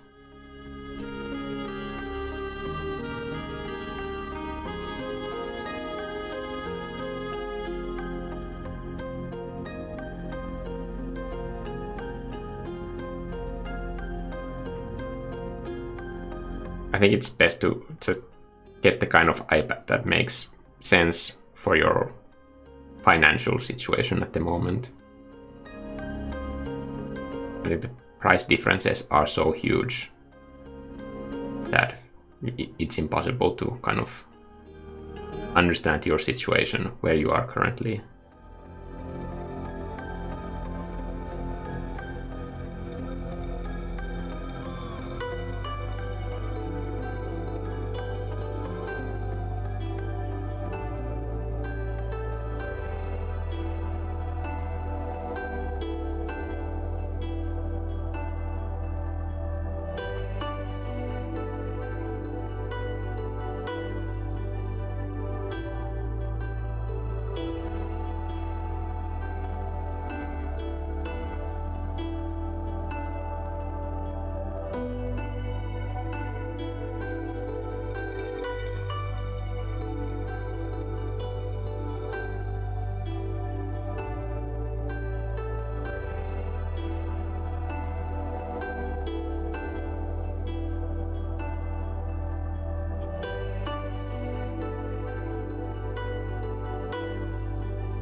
It's kind of really hard for me to give people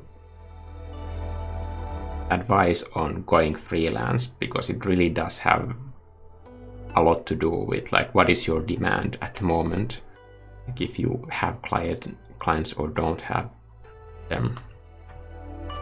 Also, there's nothing special that you need to do on how to get more clients, like just consistently posting your art online, like that should give you all the information and all the clients that you need. If that isn't happening yet, then just keep painting basically if you really want to get there.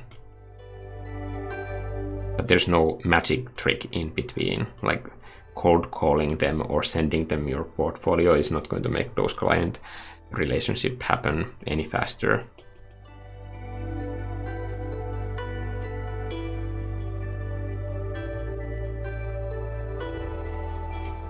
So most of the, if you're doing freelance, most of the clients that you will be dealing with are going to be new clients, unless you're consistently working with some companies that almost basically hire you full time.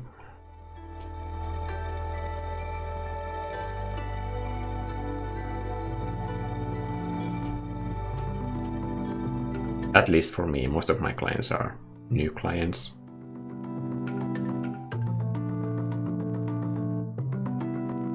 Excluding some bigger companies. Because with me, they kind of like, we know the process and they know what they need and they know if I can give them that thing. In those rare situations, you can get kind of return clients.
Cloud is asking, do you have any experience painting for children's books? I've done some children's books covers, but not illustrations within the book.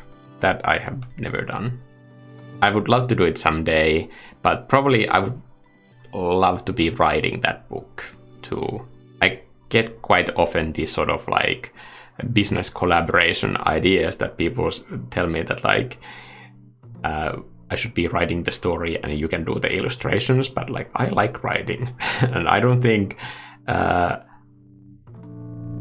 is the area where I would need most help. I think publishing, dealing with the logistics and all of that stuff, that I would need help with.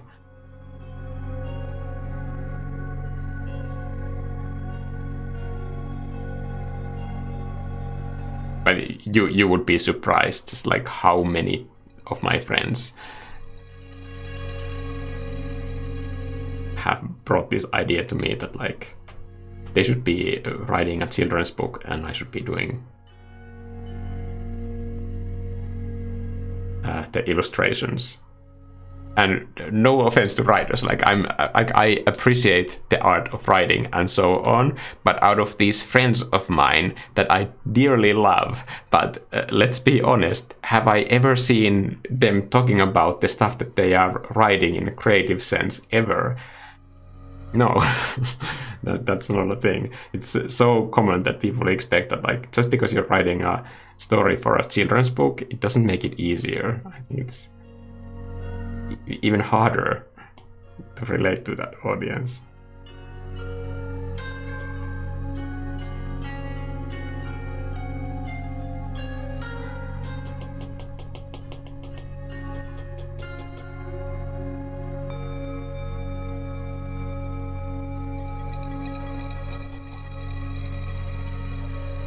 I guess the kind of children's book that I would love to write is one that would be kind of mostly aimed at people like me. Honestly, I like children's books. Sometimes people buy me children's books as presents because they know that I like them, and I have few illustrators that I love.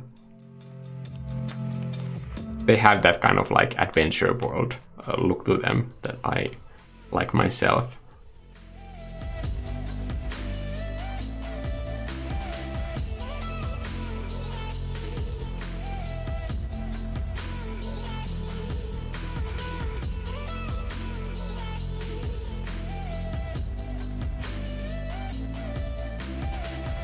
I think a lot of those more children's illustration style paintings that I do, like for example of bears and stuff, they have the language of like children's books, but they're like about adult life mostly. And I think that's something that kind of interests me, because there's this like level of childish abstraction on top of it, and it makes kind of more difficult emotions easier to process that way. At least for me. I don't know if it's just me.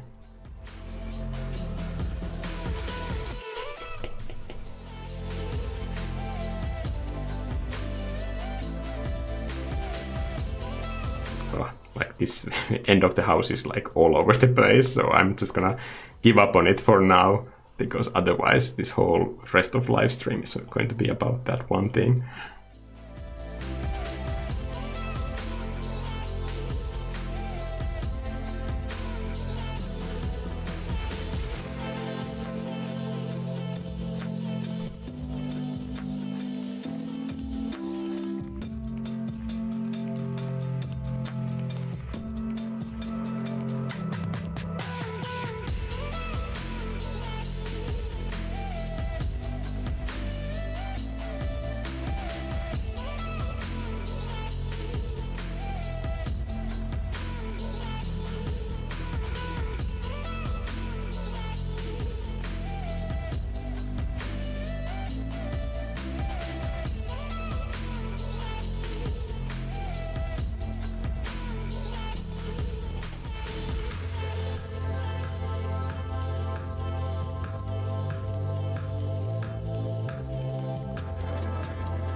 gonna get rid of some of these extra layers just to make life a little bit easier for myself.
Mikko, do you have Valentine's plans?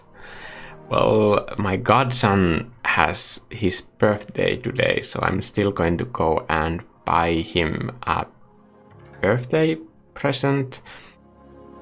But I don't know if I need to mail it or go to the birthday party if there is one, because his mother is ill at the moment.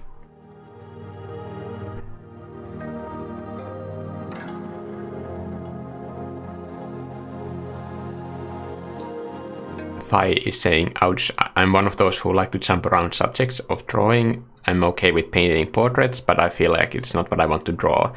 I want to draw sceneries too. Well, it sounds like you know what you want. And you know what you like. That's also important. Sander is saying, I don't need clients, my drawing is counterpart to working in coding. Yeah, then you shouldn't worry about it. That sounds good. I think I should buy iPad 2 next time or laptop. I don't know if iPad is taking the place of a PC for me. I do all of my video editing on PCs that are under this table.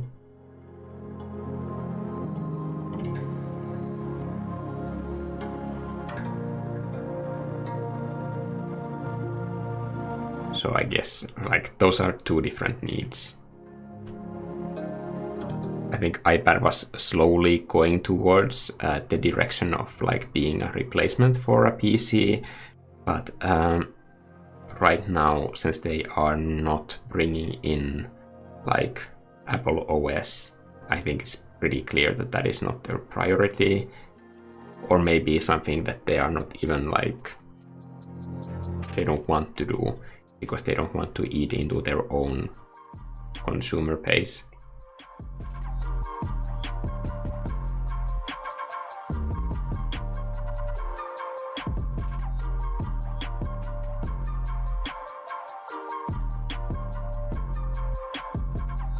I hope I'm wrong. I would love that to happen, but considering how much is already kind of like reliant on the whole touch interface aspect of these, it would also be kind of like a very logistical nightmare change for them to make to bring the same operating system to iPads. I mean, it's very fundamentally a different system and for different purpose.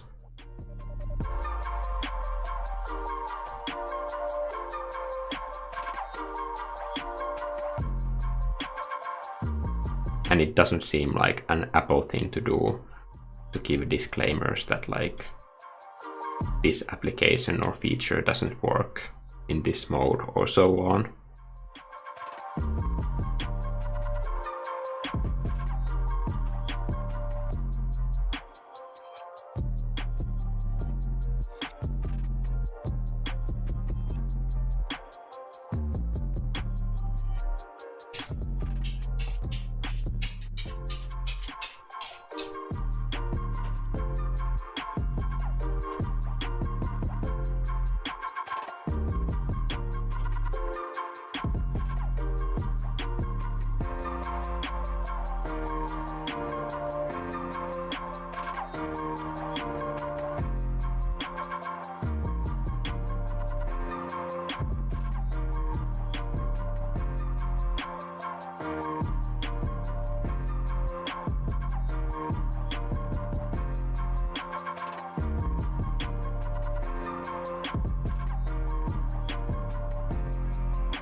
Basically, in most situations where people are asking for hardware advice, I don't think hardware is that important. If I still had the 2018 iPad, it really wouldn't affect the quality of my paintings in any way. In any way.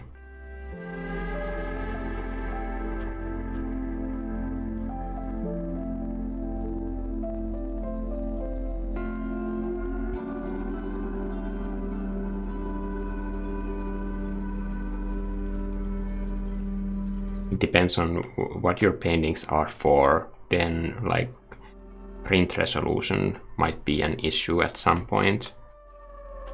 But honestly, with just layer management, even that can be kind of painted around.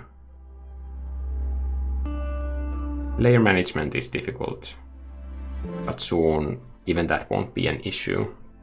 I don't think that we are going to be having like any of these hardware questions in 5 years, because already the limitations are so non-existent that they haven't affected me for a really long time.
Hello, Zoltan.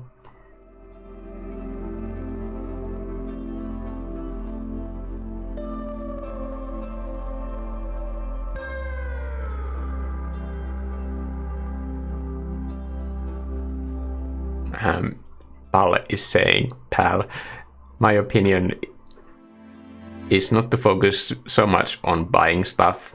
I agree, like the economy conditioned you, but more on art itself. Art is free. You can make perfect art on free IKEA pencil and leftover papers. Yes, I agree with all of that.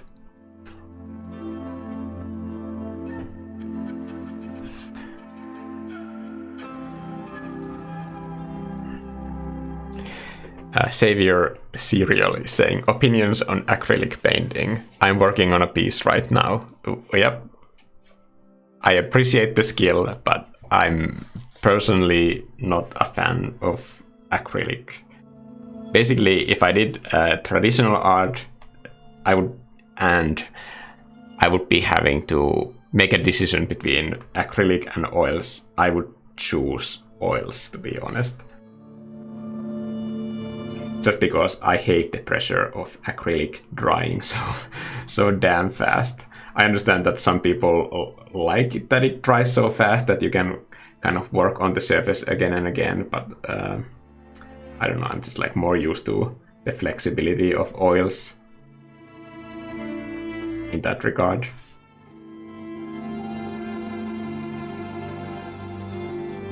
And of course, like the end result, the vibrancy of oils, like it's just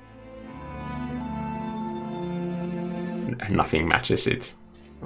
No matter how good like a digital print is, like it will never have like that same depth of colors than an oil painting can have when it's painted correctly.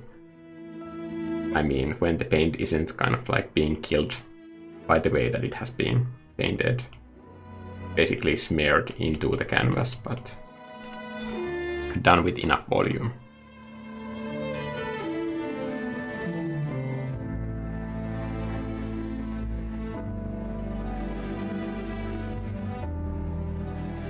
But that might also depend on like the purpose of like what it is for. Like for example, if it's like mostly for digital medium, like for example, if you share a picture like that on social media, like even gouache looks really vibrant and doesn't have at all that same sort of like milky texture to it when it's scanned.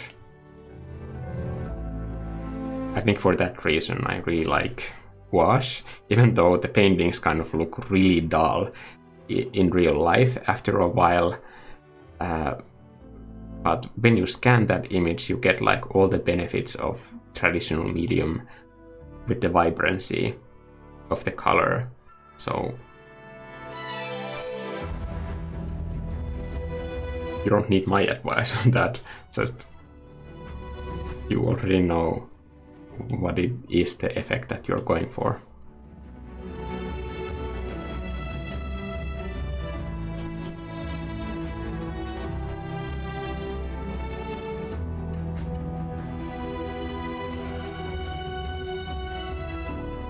Still not like 100% sure on these like roofs.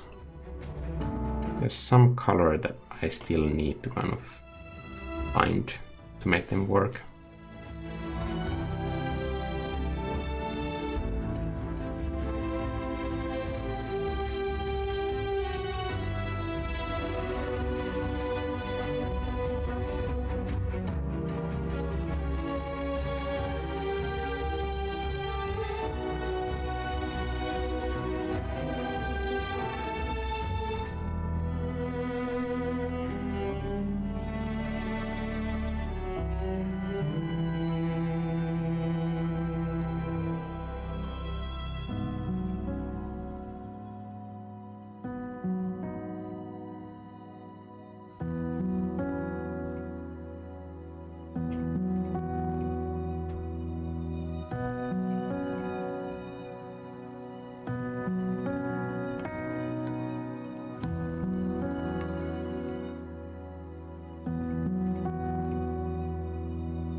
maybe it's just like way too many themes and I could kind of get away with just few more.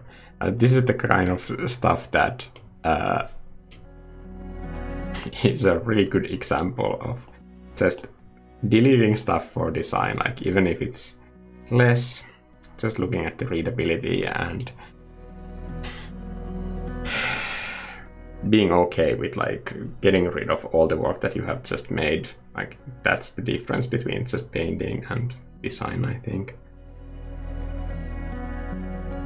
Sometimes you just need to get rid of everything that you are working on to help you see kind of like a clearer way of saying the same thing.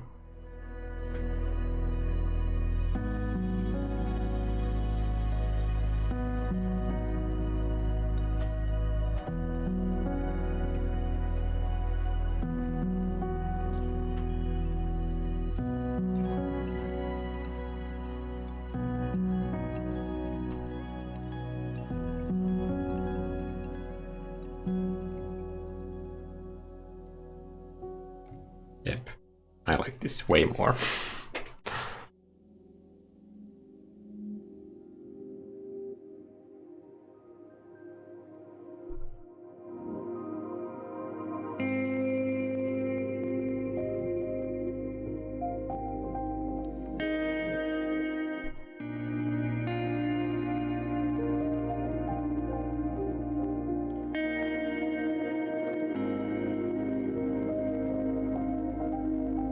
Diavs is saying, hey Mikko, haven't had a chance to stop by a stream, been watching your content for a while. Your videos have been very helpful. Glad to hear that, Diavs. Also, since you're a channel member, like there's that whole new full breakdown video. If you want to watch a whole 2-hour process at some point, then that's an option. Not forcing you to do it, but it's an option.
I'm trying to find a highlight color that would fit this area.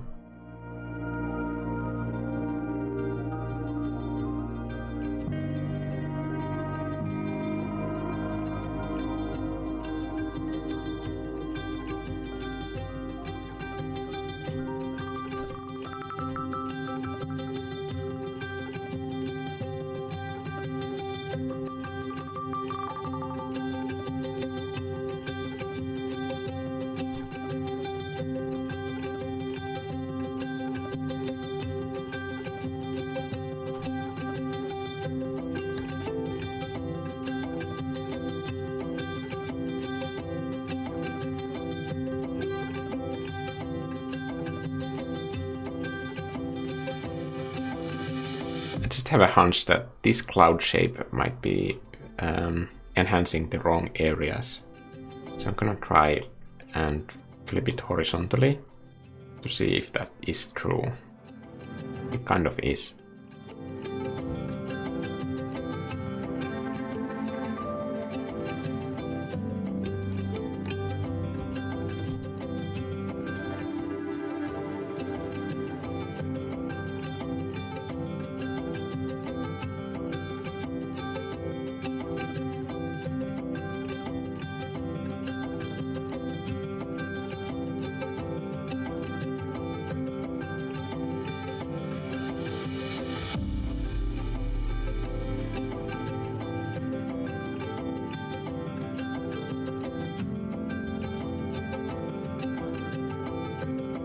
Okay, that makes more sense.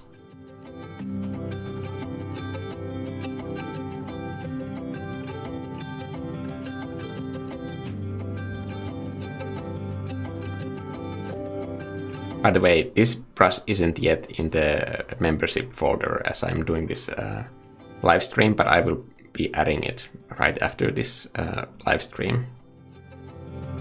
I usually have the kind of process that I'm using in the work that I'm working on that month.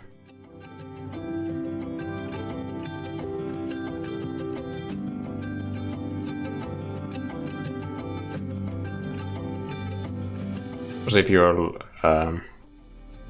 working on like any concept design, I recommend just trying the normal basic round brush as well. There's nothing wrong with that either, honestly. It's completely fine to use. You don't need any of my process for art. It's just like that comment before that, like, just don't focus on buying stuff. You already have everything that you need to make art. It's just about making things. Sometimes having more tools and more process, it just makes everything more difficult because you need to keep deciding what tool am I going to be using for this one, or what texture to use for this other painting, when neither of those questions really matter all that much.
Breaking this vertical shape with some of these vegetation bits, I think that could be an interesting way to kind of incorporate a graphic element to this environment.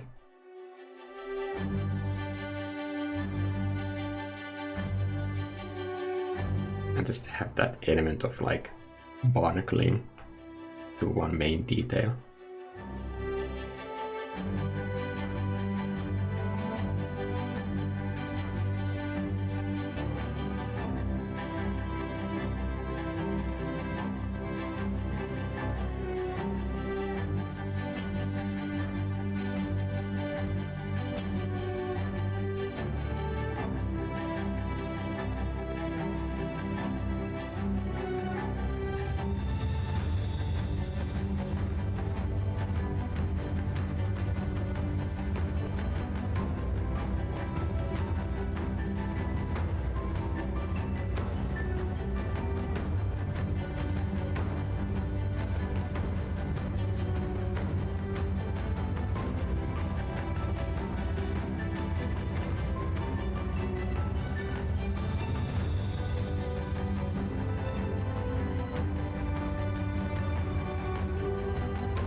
these edges are meeting at an unfortunate part. I'm gonna get rid of it.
My neck is like slowly dying. Luckily I have still some exercise to do today.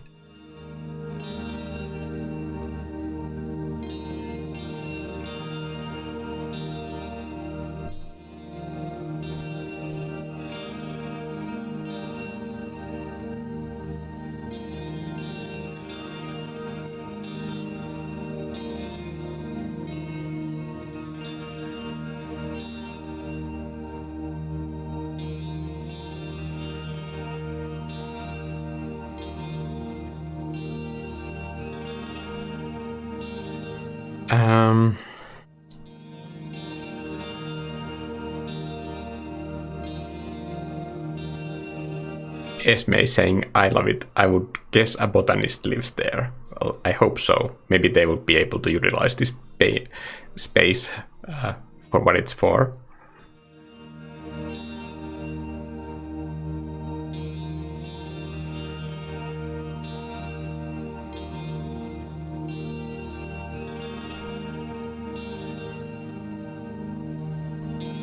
Sander is saying, I guess most people find 1 or 2 brushes they like and only use those for most things. I wish, Sander, that was the case. But personally, from my experience, I think the truth is the complete opposite. I think people use way too many brushes and they don't know how to use them, because they never have enough time to learn how to use a single one. They're always switching. I think that is, like, in my experience, from having taught concept art for 6 years now, that is way more likely to be the case than to find somebody who's using the same process that they have control over.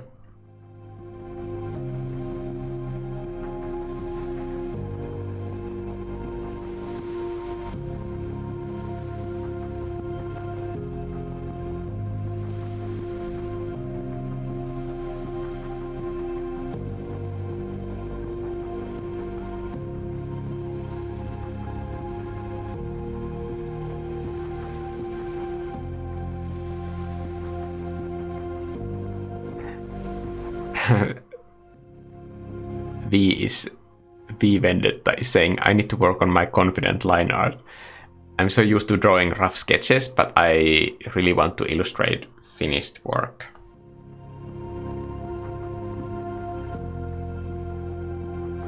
Do you mean like digitally or on paper? I think in either case, when you want to do like really clean looking line art, you just need to find a way that you can kind of get to the clean lines in a way that suits you. Whether that is like strong, confident single lines, or just building up to it by doing lots of rough sketches first and then slowly creeping up to the kind of like cleaner and cleaner version. I used to do that, but now I kind of like the roughness of the sketchy lines, so when I do a cleanup line art, sometimes I just do it over the one single rough sketch with pencil, and if I really need to kind of like go back and fix my mistakes, then I will do that digitally. But of course, like, there are as many processes as there are artists, so you need to find a method that suits what you want to accomplish.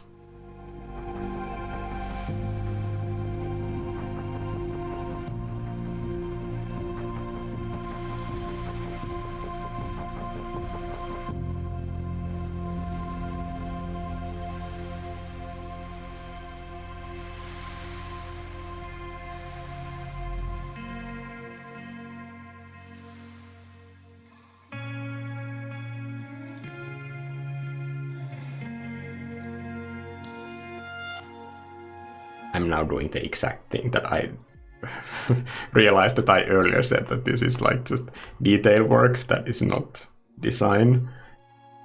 But I think it's important for the visual impact of this piece, so damn it, it's there. Let's do a fence so that nobody falls off the roof of this thing.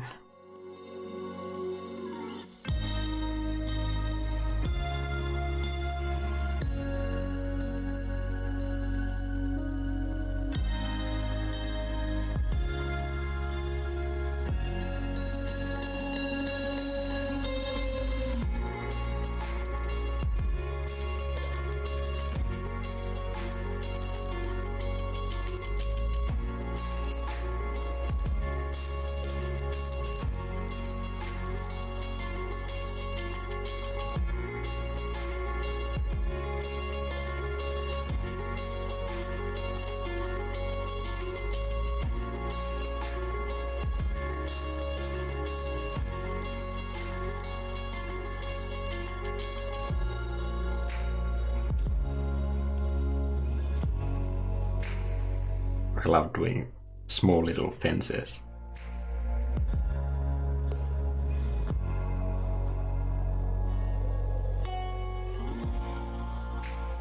Probably because like they're not that difficult to do. It's pretty hard to mess this up.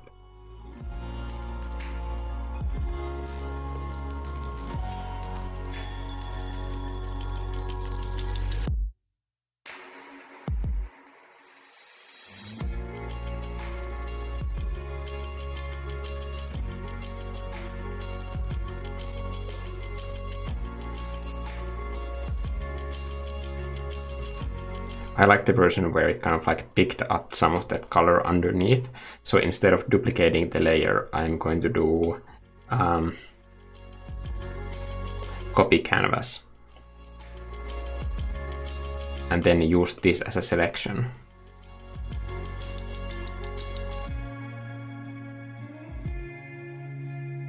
And now I have that same fence, but it just has that hue variation that doesn't go away when I duplicate it.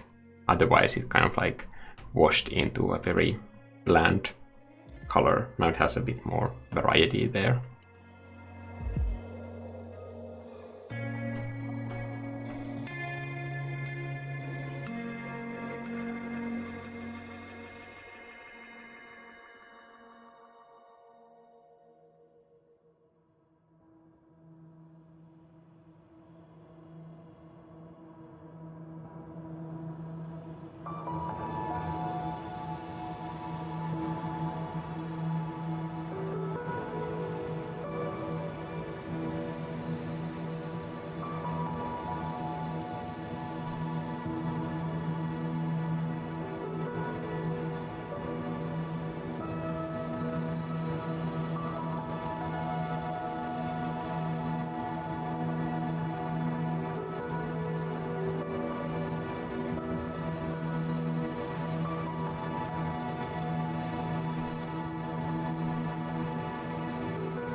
Okay, one thing that I just noticed is that there is this one vertical line here that I don't like it not being broken into these two different zones. So I'm gonna try and make that bottom half of the building a bit thicker, because that would make sense.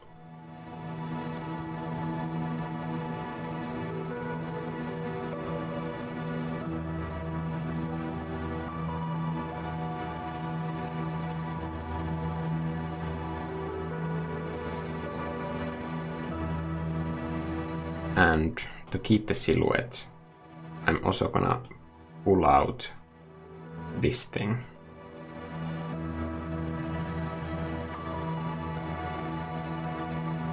To here.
This thing being so thick, it also needs to have some perspective.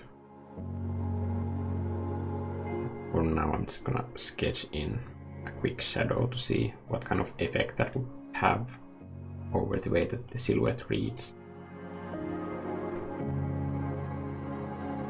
And then get rid of these elements. At this point, they are just confusing.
Not going to be doing anything for this dude, but just for readability, I'm going to put it maybe not there.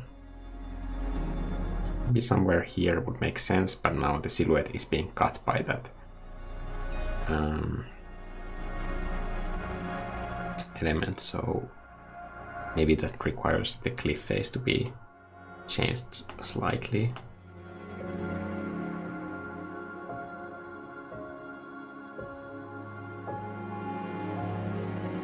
think this has been like pretty difficult live stream because there has been like so many design changes. So sorry if there's not enough time for me to kind of check the chat and talk at the same time. But some paintings are just like technically more, well, not really technically difficult, but just like the design is the one thing that just needs a lot of focus. And this piece has definitely been one of those things where it doesn't come easy.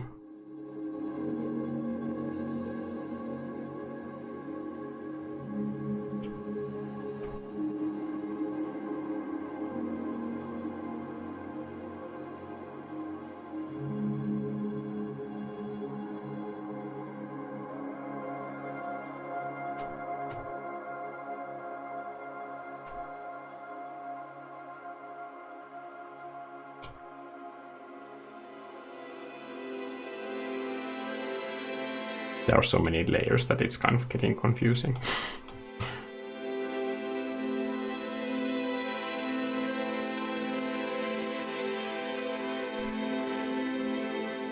Can I merge a clipping mask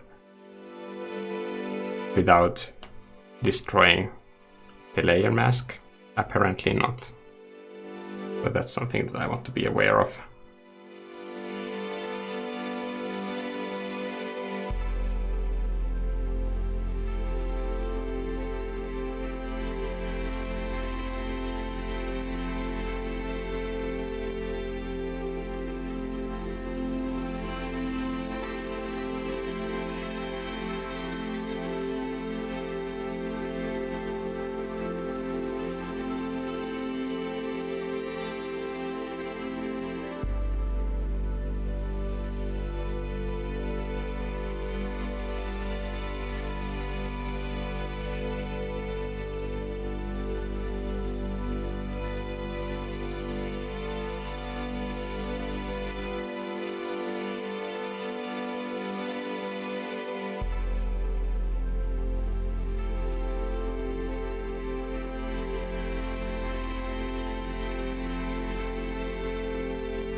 Just joined, still using Procreate, yes. Do you recommend third-party paper films? No, I don't. Don't buy one.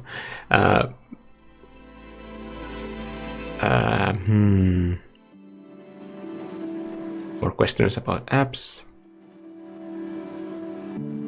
Yeah, I don't like screen protectors. How do you know when your piece is done? When it accomplishes the design goals that I have set out for it. The design goals for this piece are coming up with an interesting architecture style and a function for this house. I think those things are done. Right now, for example, if this was a concept piece for the project that I am working on, like this is the kind of painting that I could already show. I don't need to do like all the finishing to communicate what the intent of this design is. Because concept art is not the same as like promotional illustration. So for a design, this would be enough.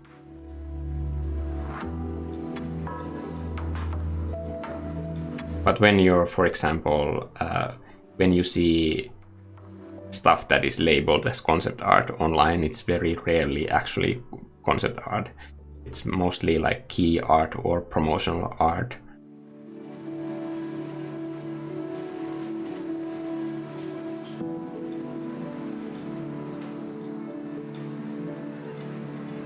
A lot of the promotional art these days is done mostly in 3D, so that's not something that I'm that interested in. Just not part of my skill set.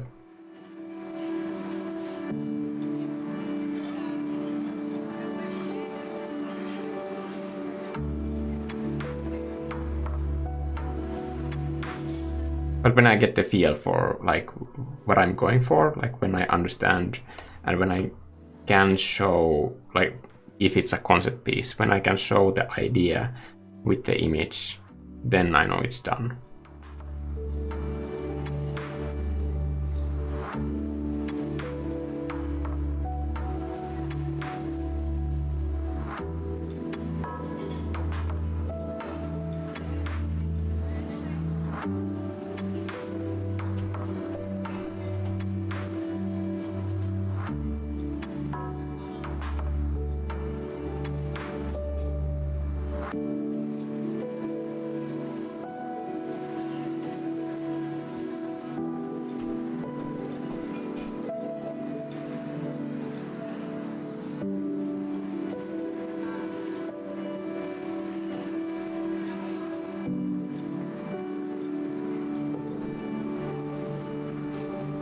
It would be very easy to kind of get lost in details, and probably I will be making a finished version of this at some point, but that is not the same as like finishing an idea, because it's basically searching for an idea that would be interesting and something that asks interesting questions.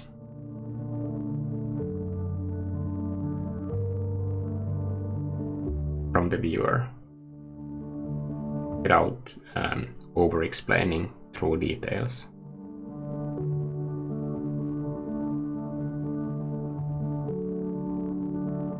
If I can make the viewer kind of finish that story in their own mind, then I think that's a successful concept piece.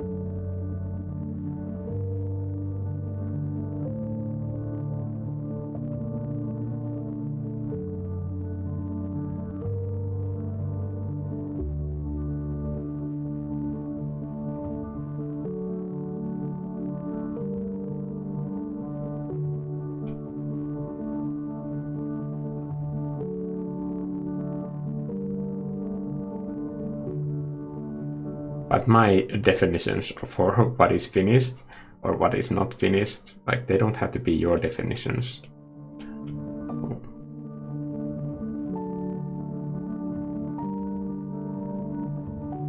Whatever is your own goal, I think that should be it.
I think the frame ends too soon for this building here, this line.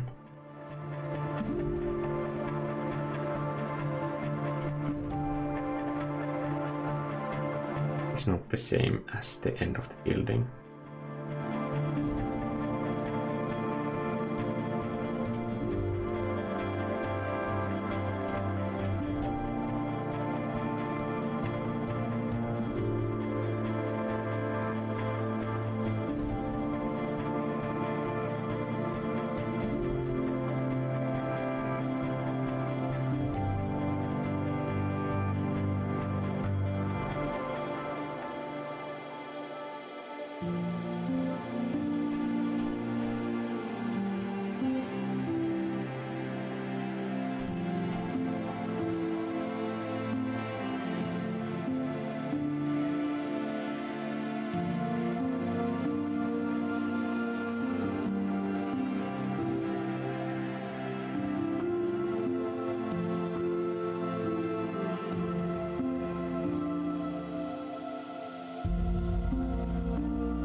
There was a moment where I was painting this door here. I thought that like this needs an accent color.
Something a little bit more beefy for the highlight areas.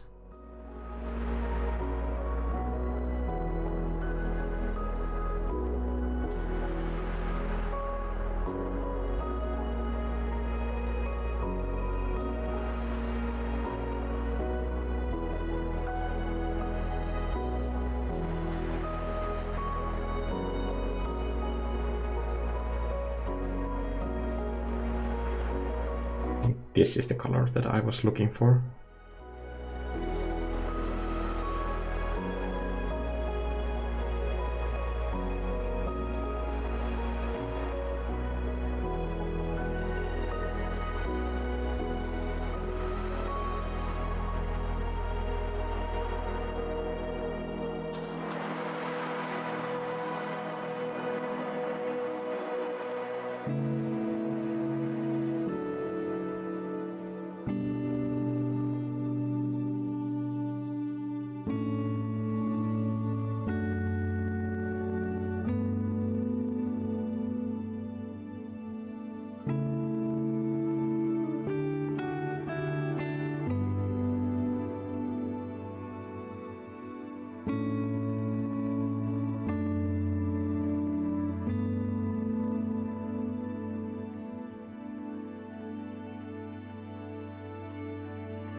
V is saying, when you feel that you shouldn't add more or take away anything, the work is when you usually know it's done digitally. Yeah, I think that can be a general rule too.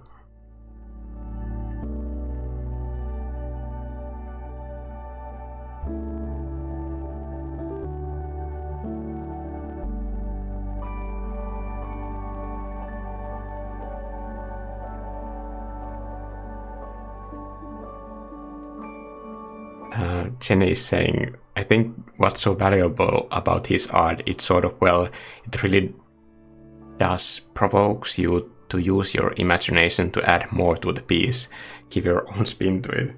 Yeah. You can call it laziness or a designed detail omitting. I think when you don't give the viewer all the answers, they will come up with answers that are more interesting than you trying to explain everything.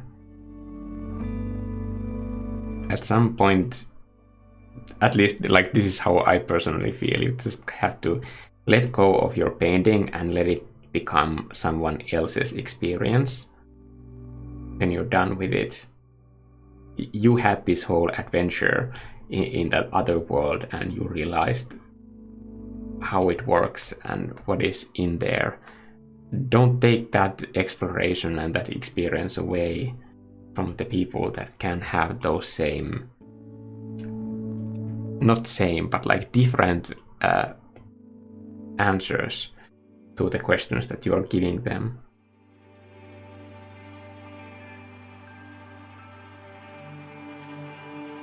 Because as an artist, you might have your own reasons for making certain design choices, but the way that other people see those choices and why you made them, they are completely free to come up with their own stories for those things. So you can't be there physically every time when you show your painting to a new person. I think that's why it's really important to let go of your paintings.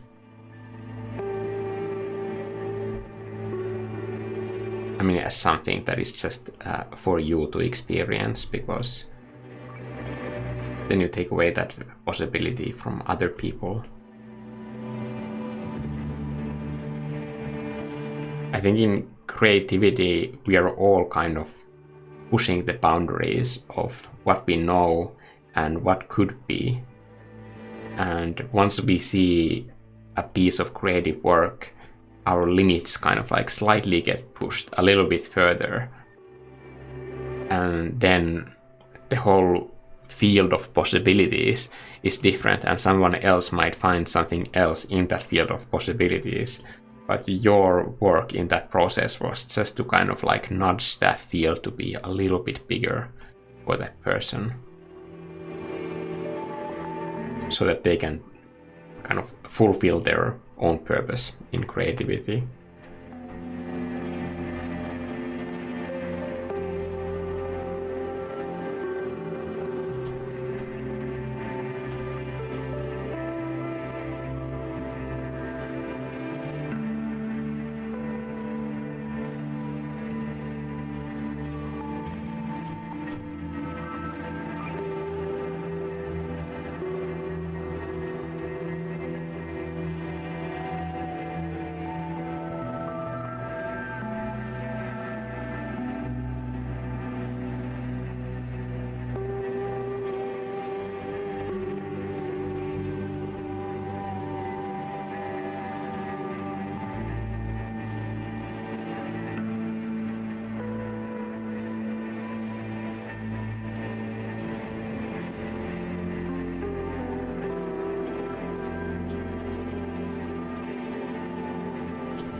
Yeah, I want to live in that house you're drawing.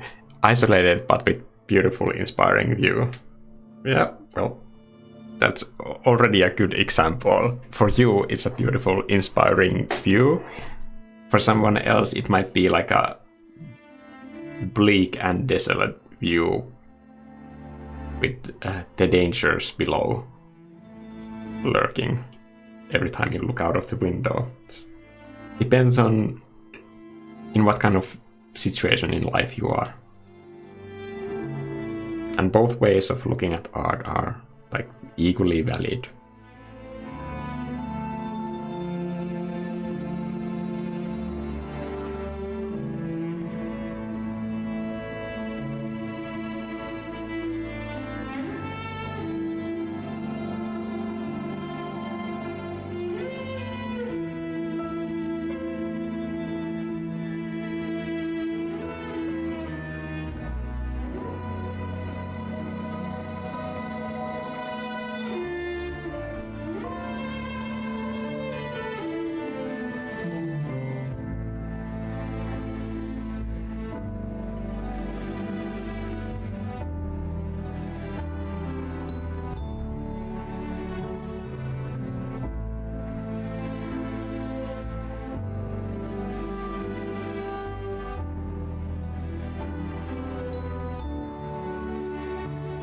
Wow, time has really flown by.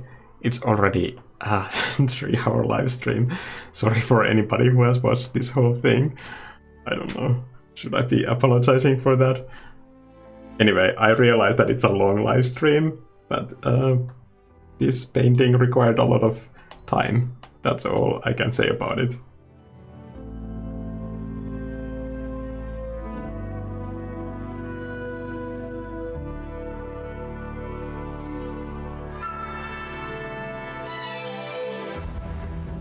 I really like the texture that has been kind of like slowly building up on this one surface over here. I think it's something that I don't want to destroy by overworking. I just need to add a little bit more light values so that I can bring some of that blue into that other side, so I can differentiate the shadow value here and here so that they are different materials. The base color value for this surface should be lighter, so also that should be visible in shadows. The shadows shouldn't merge together like they are currently doing. But this is basically just like detail stuff that I will be working on later.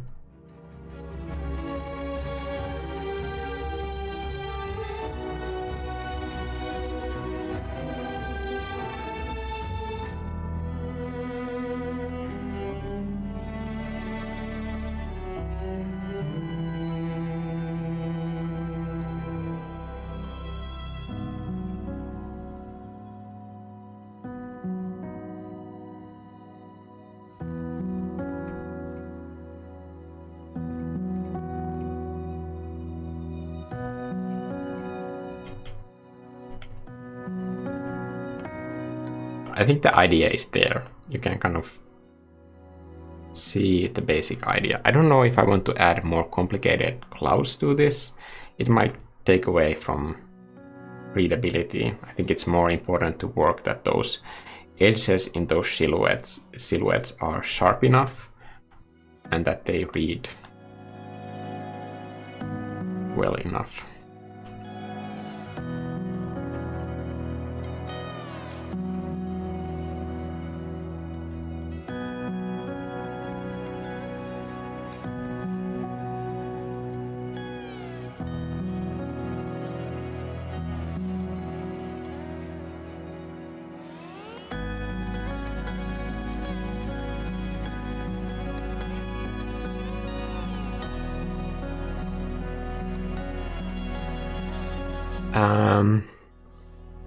Edvard Zhang is saying, "Hey Mikko, I watched your blending with volume video, but tried it myself, and I just couldn't understand it. How do you blend with that brush at 100% opacity? For me, it just moved to the local color around." I think you need to ask this in this question in the video. I can see the paw print, so your question will be really easy to find. But if you ask it at a specific location, Edward, then I can give you a more detailed explanation. This is probably in the from beginner to advanced blending video tutorial. So if you can ask that question and point to the area that you have your question on so that I can understand what you mean, then I can explain it more clearly. Sorry. Yes. Oh wow, just came back to see your 3 hours in. How do you find so much patience while making these beautiful paintings? Patience is not really the thing. It's just like I had no idea what I'm making when I started this live stream, but it slowly turned into this. Thank God. Because I was sweating bullets there, thinking that this is not going anywhere. Anyway, luckily it is a painting. Yay.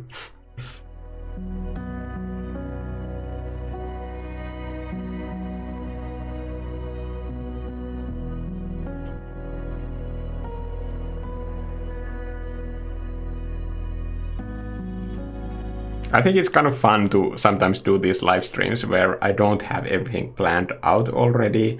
It's kind of an adventure to see what happens. At least for me. I don't know if it's something that you guys enjoy, or would you just rather have a shorter live stream that is basically just coloring already made line art? I don't know. Feels like I shouldn't decide that for you guys.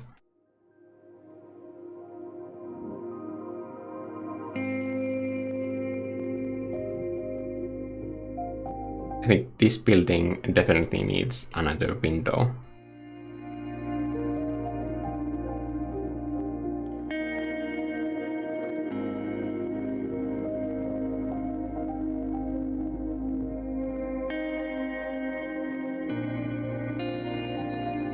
Or maybe like a really small and cute window here.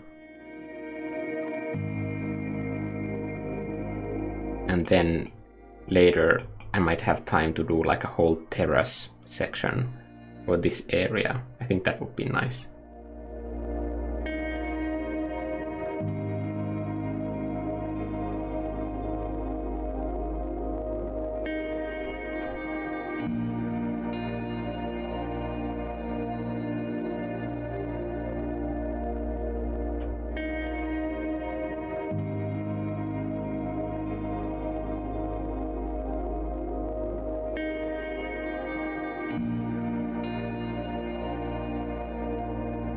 I think I logged into horizontal line again.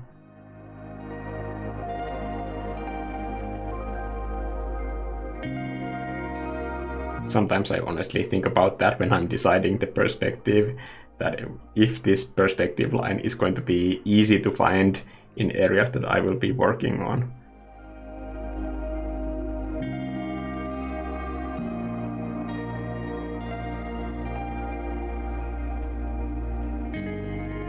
A cute little curtain here.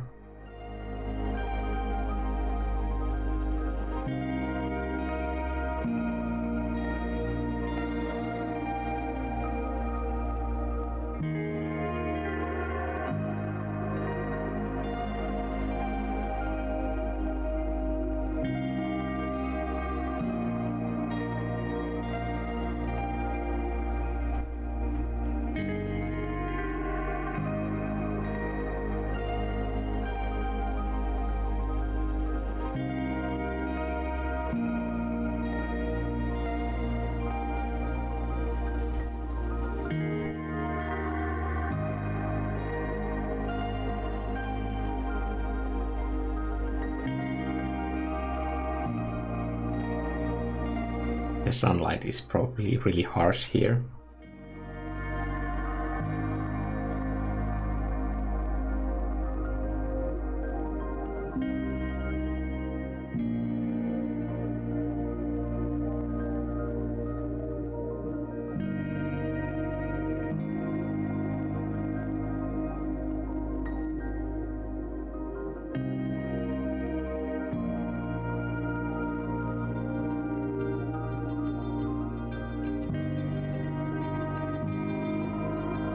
I just wanted to say to Edward that you had that like technical question about the tutorial, that for me it's really easy to find the comments from the members. So usually when I check messages and I answer to comments, I usually check the members' comments first.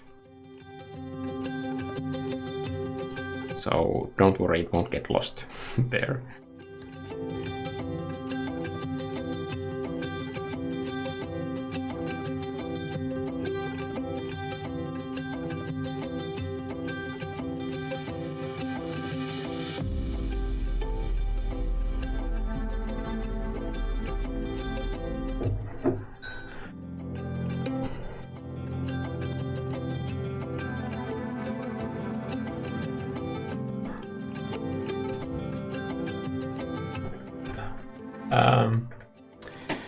Esme is asking, does your choice of music ever influence your design and painting? Yes, always.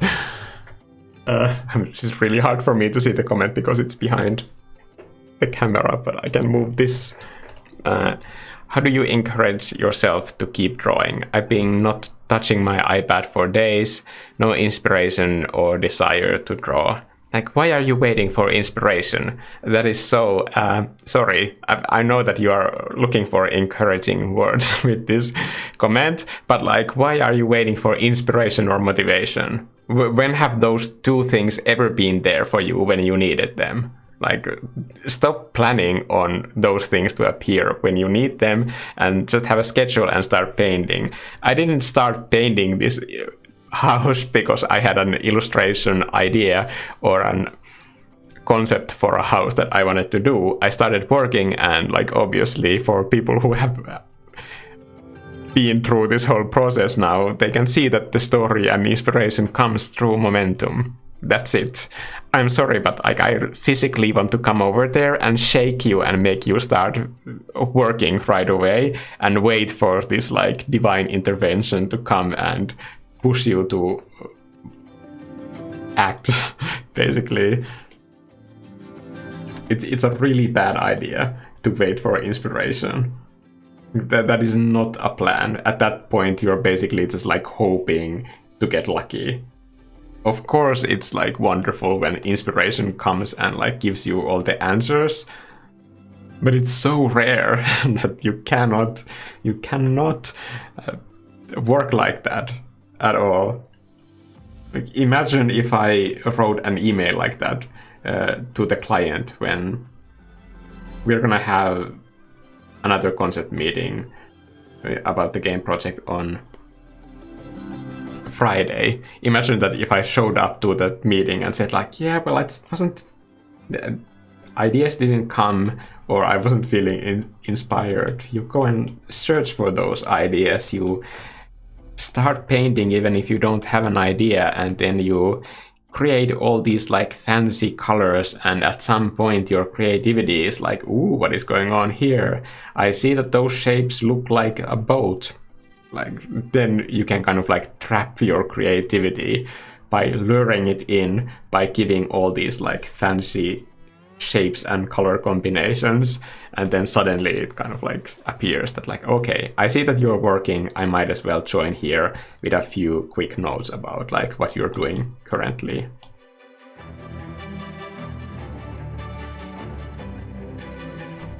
I love my creativity, but like it's honestly not working as hard as I am, like the person who is like doing all of this like physical painting here.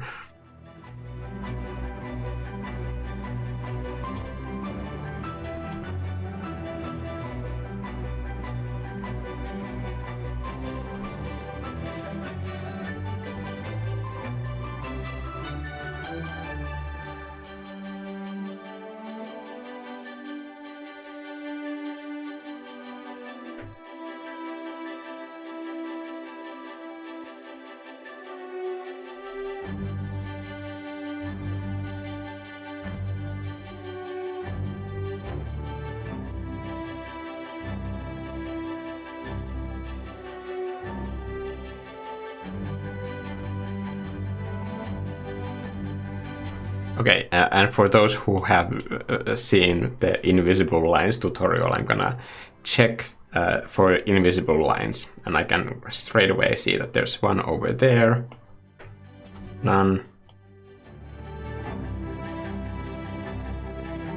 Yeah, I think that's the one that I will be working on.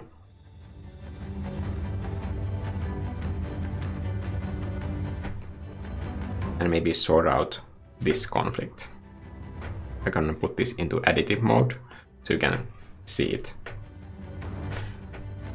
That's all. And the value range of this area needs to have change. I think it's gonna go lighter when it reaches the bottom.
Okay. I think that's a house idea. I think this shows what that thing could be and is. Maybe it needs kind of an overlay layer in the top corner as well.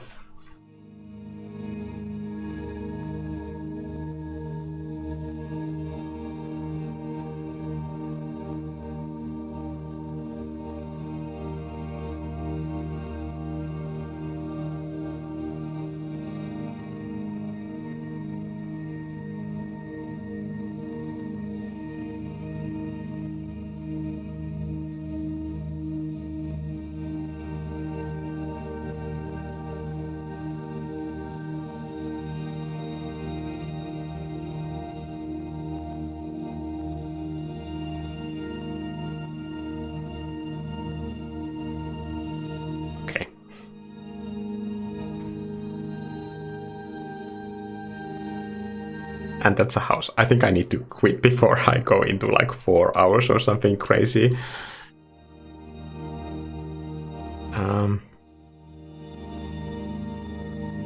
What was your longest piece you've ever drawn? Well, I did Village of the Carrots drawing in 3 months, and that thing still doesn't have any color in it.